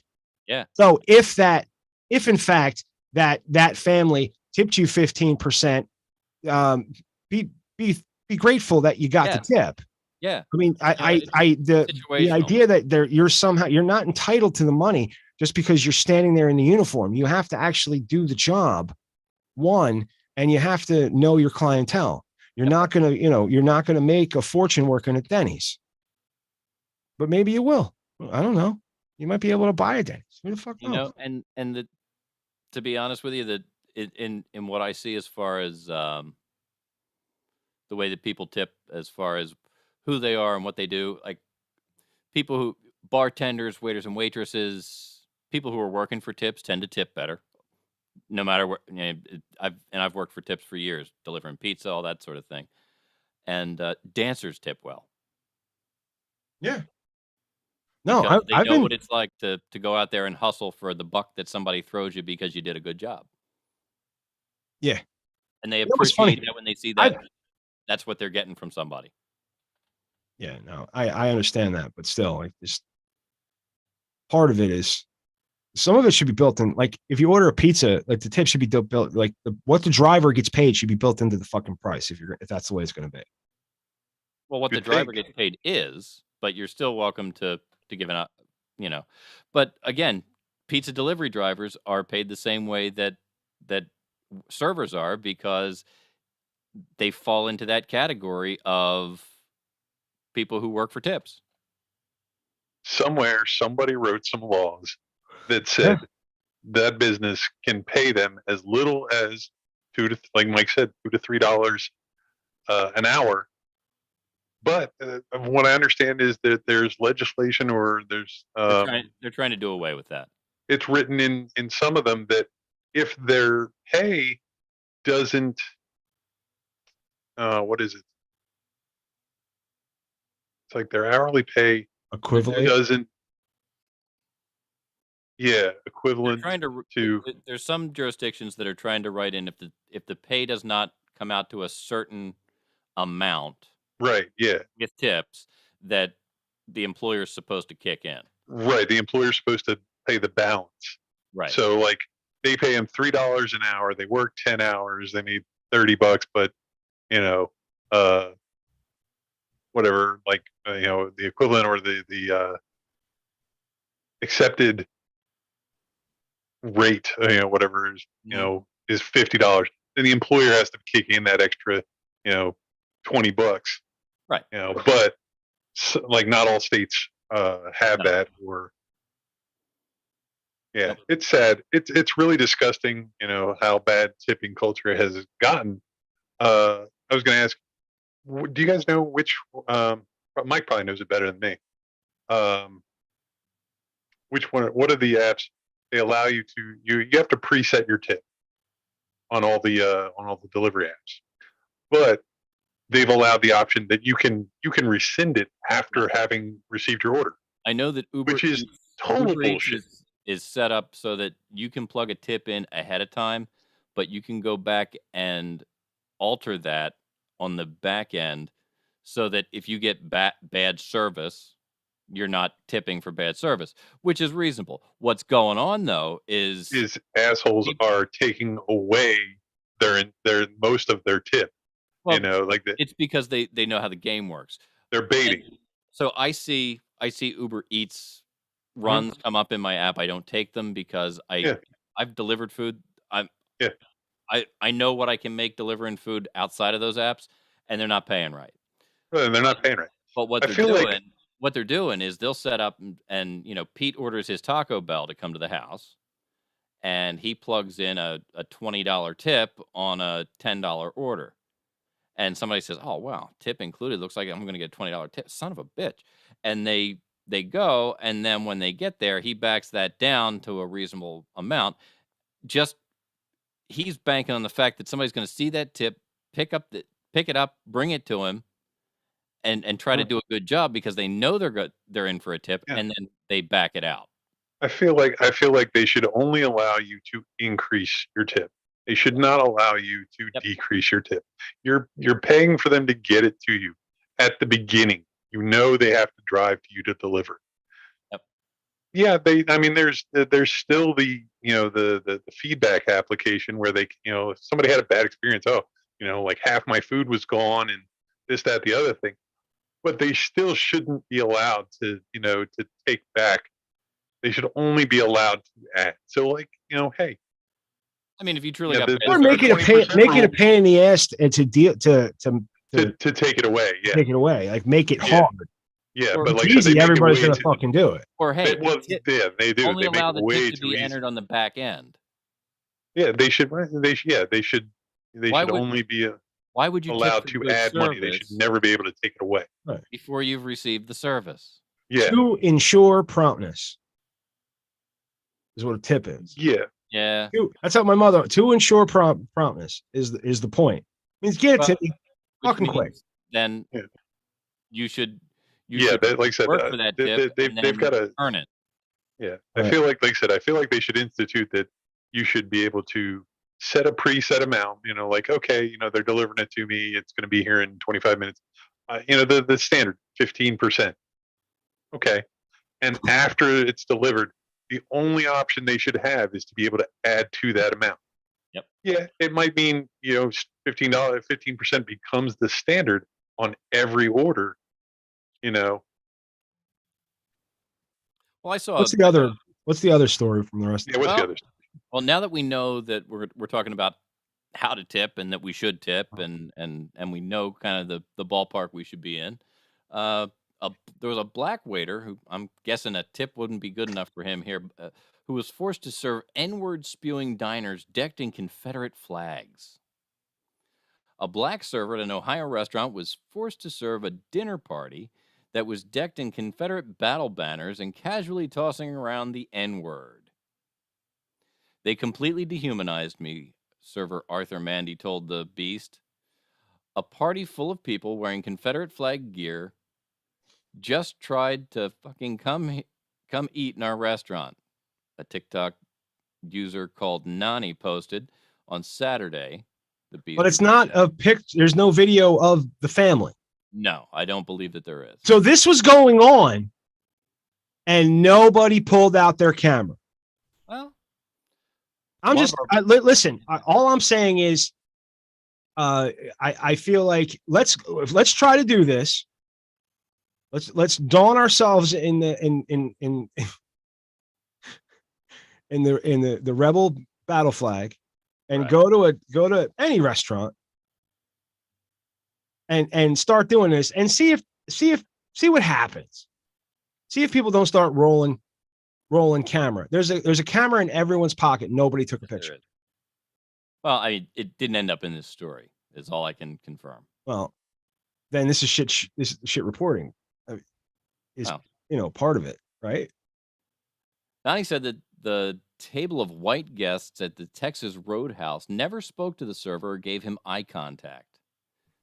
They're N-word this and N-word that while he's there at the table, she said. They're not even trying to be quiet. They're not even trying to stop. Nani said the server ended up walking outside because he got so emotional over his interaction at the table. Speaking directly with the Beast, Mandy's account lined up with the TikTok account. He said the party included a woman covered head to toe in the flag, other guests with a Confederate sweatsuit, neck tattoos, and even a onesie on an infant. Mandy 41 said he expected the party to be his last table for the night. A reservation was set for 11 people, but initially only a small group showed up, including a baby wrapped in a Confederate coat. But Mandy said he didn't really notice the customer's attire until more people joined the group. The rest of the party was walking in. The managers come and pull me aside and said, "Hey, if you have any issues with this table, let us know." Mandy told the Daily Beast that he properly honed in on the group when an older male customer sat down with them. I'm doing my spiel or whatever, things that we offer, things that we have, and what he may like. And he says, "Well, I'll tell you what, boy, just bring me water with lemon."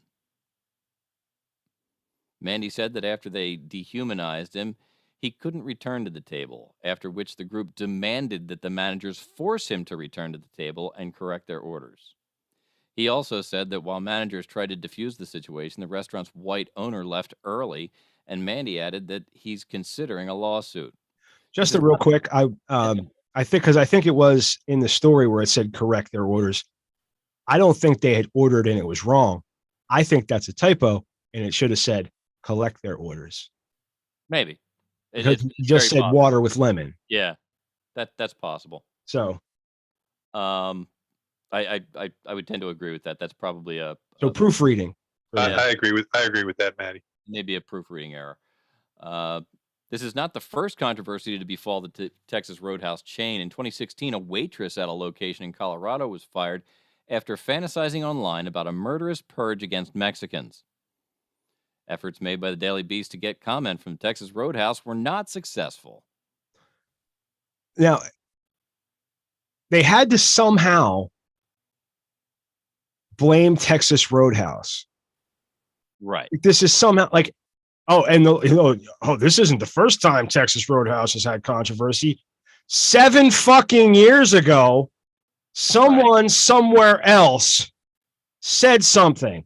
An employee said something. That's a completely different event. Now, this is a hit piece against the restaurant. Right. That's what it seems. It's what you call a warning shot, because it's not a hit piece against the restaurant. It's letting the restaurant know that we can do this. Right. And not for, but I guess the owner had ducked out. like early, like saw that. It was like, I ain't fucking dealing with this. Yeah. I don't get paid enough for this. I'm out of here. Who the fuck wants to deal with that? Like, I'm not the waiter, obviously, but the fucking group of people who nobody wants to fucking deal with that. Nobody wanted to deal with that. Nobody.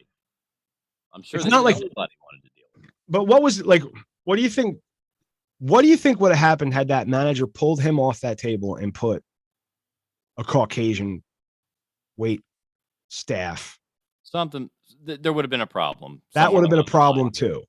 Either the table would have complained, or they would have offended the white person in some way, or found a way to, because if you're a white supremacist hate doesn't stop at, it doesn't stop at skin color. They also don't like Jews or Catholics, and there's a whole laundry list of people who aren't white enough for white supremacists, depending on which group you're you're hanging out with. So, yeah. You know, the bottom line being, you know, yeah, there's a lot of things that kept me out of the meetings, but Catholicism. right. If you just said something pretty funny, and he said that's what kept you out of the meetings. Movie called Pawn Shop Chronicles. There's a conversation in that movie that you'd find interesting. All right. Well, it's comedy, so you know, wonderful. but Pawn Shop Chronicles. All right. Well, I mean, I find it hard to believe that there's not Yeah, There's no video. pictures, video. Yeah. You know, any kind of audio recording. Something. Oh, I Something. feel like there probably is.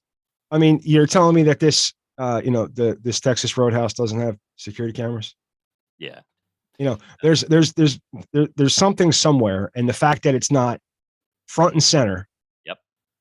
Is Yeah, suspicious. It's just I found it suspicious. Yep. Yeah, like I said. And then I was reading it, and I'm like, wow, this is really terrible. And then I'm like, this. Oh, there's a TikTok, and I'm like, oh, TikTok doesn't really show anything. And I'm reading it, and I'm like, oh, this isn't the first time Texas Roadhouse. I'm like, wait a minute. that just made my head went like. This is. I don't understand how they It's a news organization that has some kind of pull somewhere that's leaning over Texas Roadhouse saying, "We can do this." Can they? Somebody who has pull at a particular news organization, somebody who has an interest in a news organization said, "Hey, I need you to do this."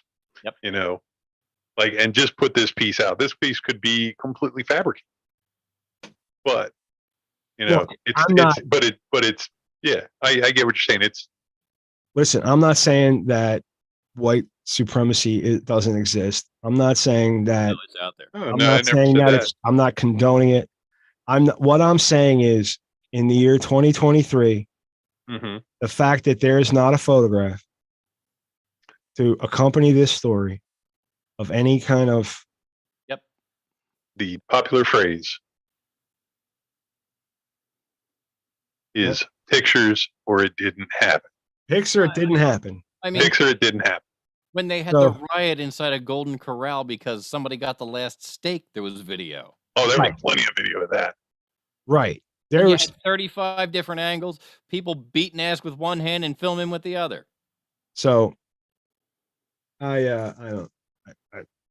Yeah. I can't. It's suspect. It's suspect without. It's without any kind of, and that's the thing is people can I can write whatever the fuck I want. Yep. I can write whatever the fuck I want. All day. All day. And you got to fucking figure out how to prove that I did that what I said isn't true. And most people aren't going to do that. Most people are going to read that. Go, oh my God, that's horrible. And then the retraction or the proven false is never seen by everybody that saw the original story. It's buried deep. Yeah. So it's nonsense. It's nonsense. And, we should laugh at them. And most of them are white people that do it. So I guess that leads right into our next. Yes. We're going to laugh at the white people with their nonsense.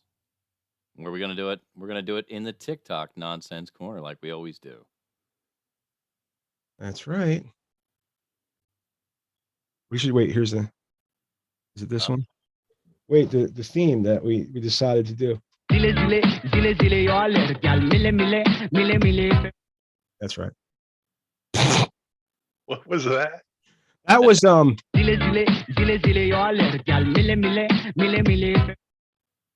what that was.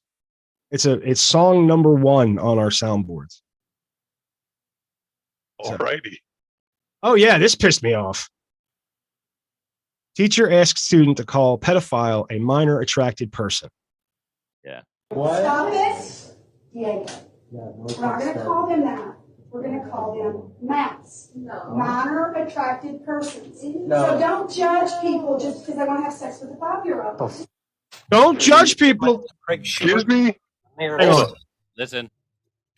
It has come to my attention that your educators are distributing essentially what is child pornography. in the classroom. I've spoken to a judge this evening. She's already confirmed that. So I'm going to give you a simple choice. You either choose to resign from this Board of Education, or you will be charged. Thank you. Thank you. The end. Jesus Christ. Well, no, you shouldn't judge somebody just because they want to have sex with a 5-year-old. Yes, you should. No, that's No, you exactly why you should absolutely judge. should. No, that's what you judge somebody upon. That's absolutely. I'll put up with a lot of people. You know what I mean? Mm-hmm. I can deal with murderers, especially people who murder like someone they loved and someone that crossed them. Mm-hmm. They like the Menendez brothers. Yep. They only killed their parents, and now they're saying and he was a pedophile, but it wasn't that big a deal back then. You know, back in the 80s, you could be a pedophile, and it was like, oh, these kind of things. But they're saying his dad molested Menudo. There's a documentary. Yeah, the band. There's a documentary on Peacock. Yeah. Menendez and Menudo. They're saying that the Menendez father also molested some dude from Menudo. Oh, I thought you meant all of them. I was like, damn. I mean, maybe. What an ass. I mean, only one of them speaking up. Wow. I mean, I don't think we should congratulate him on his prowess if he took on the whole band, Mike. No, I was just surprised. Group, like, damn. Group pedophilia is still pedophilia. It's not. It's true. It's true. That reminds me of the joke. What's the best part about fucking 28-year-olds? What? There's 20 of them. Oh. Bro Code Article 24. When wearing a baseball cap, a bro may position the brim at either 12 or 6 o'clock. All other angles are reserved for rappers and the handicapped. See? I'm wearing my hat. I'm wearing my hat. That's right. You are celebrating your 3,650 one of those days. Like a retirement home, Fred Durst. I tried wearing it at what is it? 12. I guess 3 o'clock. Don't you know? Yeah, I know. People told me to stop doing that. Yeah, don't do that. You're like, no. I was like, okay. No good, Pete. No.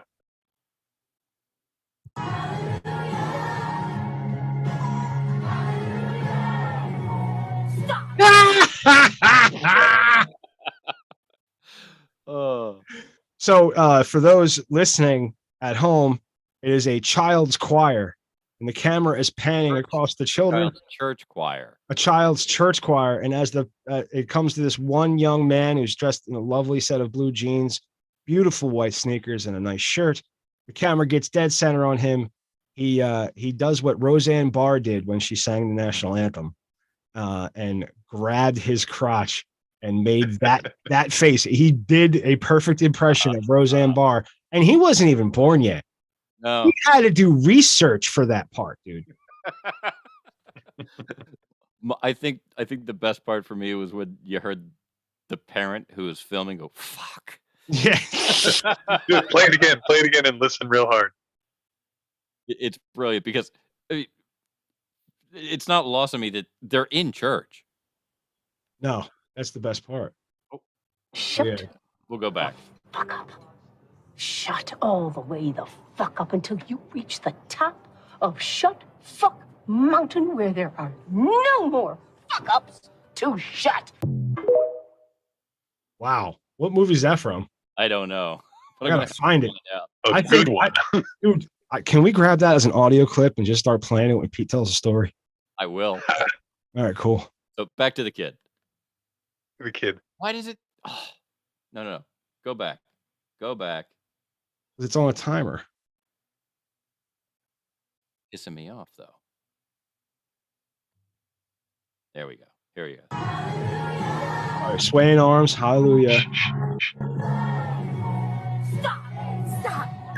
It's stop. He's yelling stop. He said no. He said fuck. Stop. Stop. All right. Oh, That was great. love it. And I believe.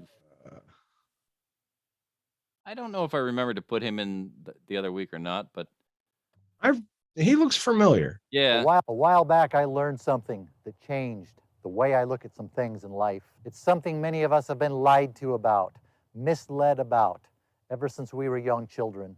Before you decide to continue watching, just know what I'm about to tell you, once you hear it, you can't unhear it.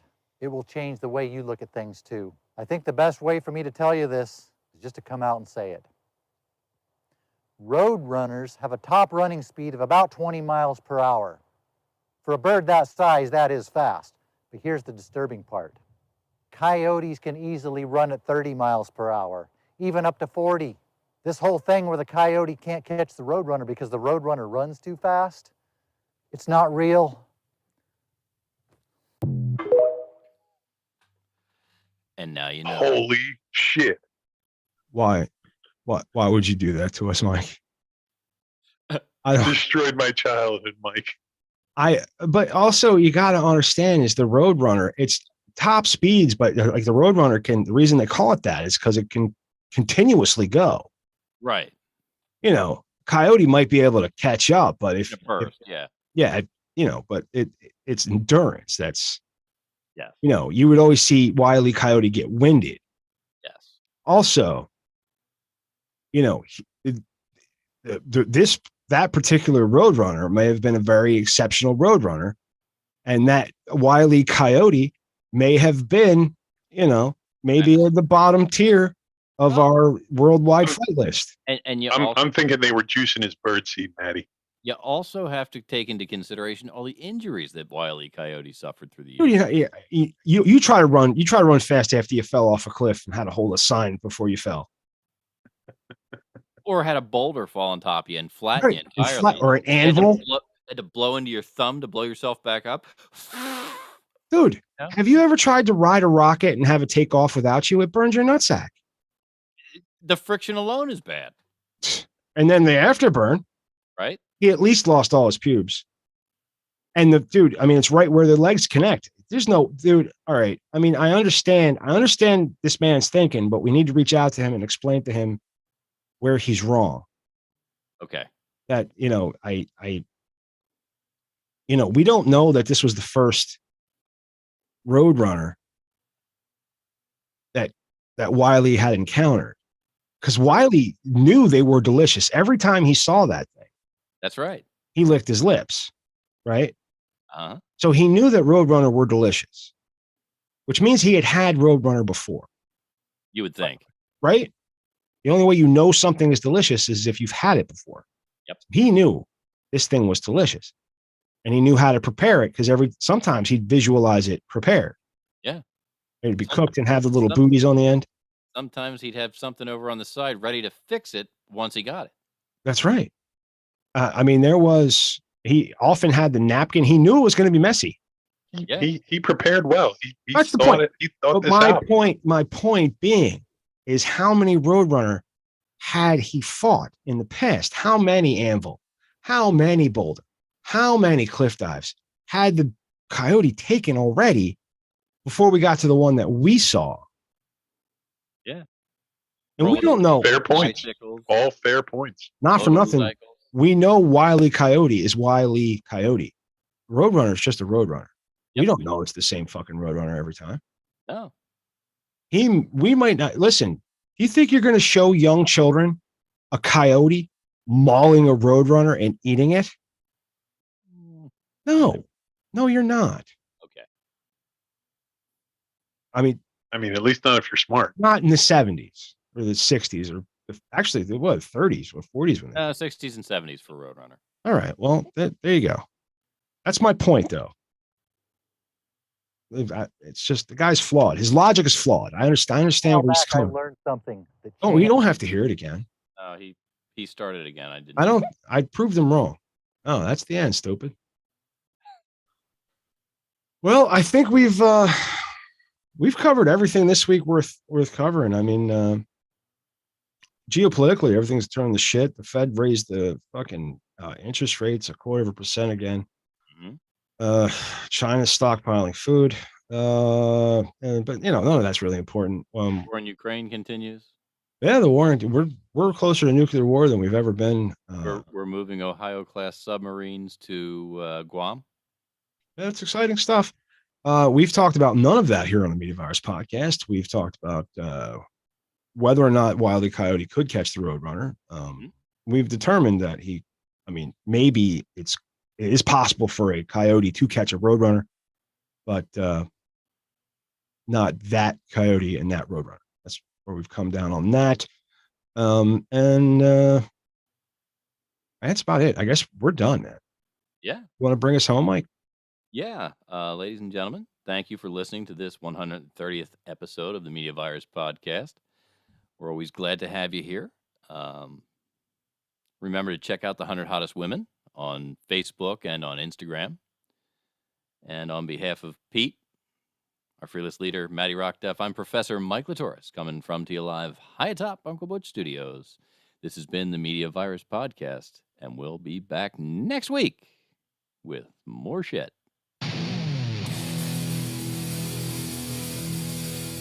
Hey, this is Timmy B from the Fight Insight podcast. You're listening to the Media Virus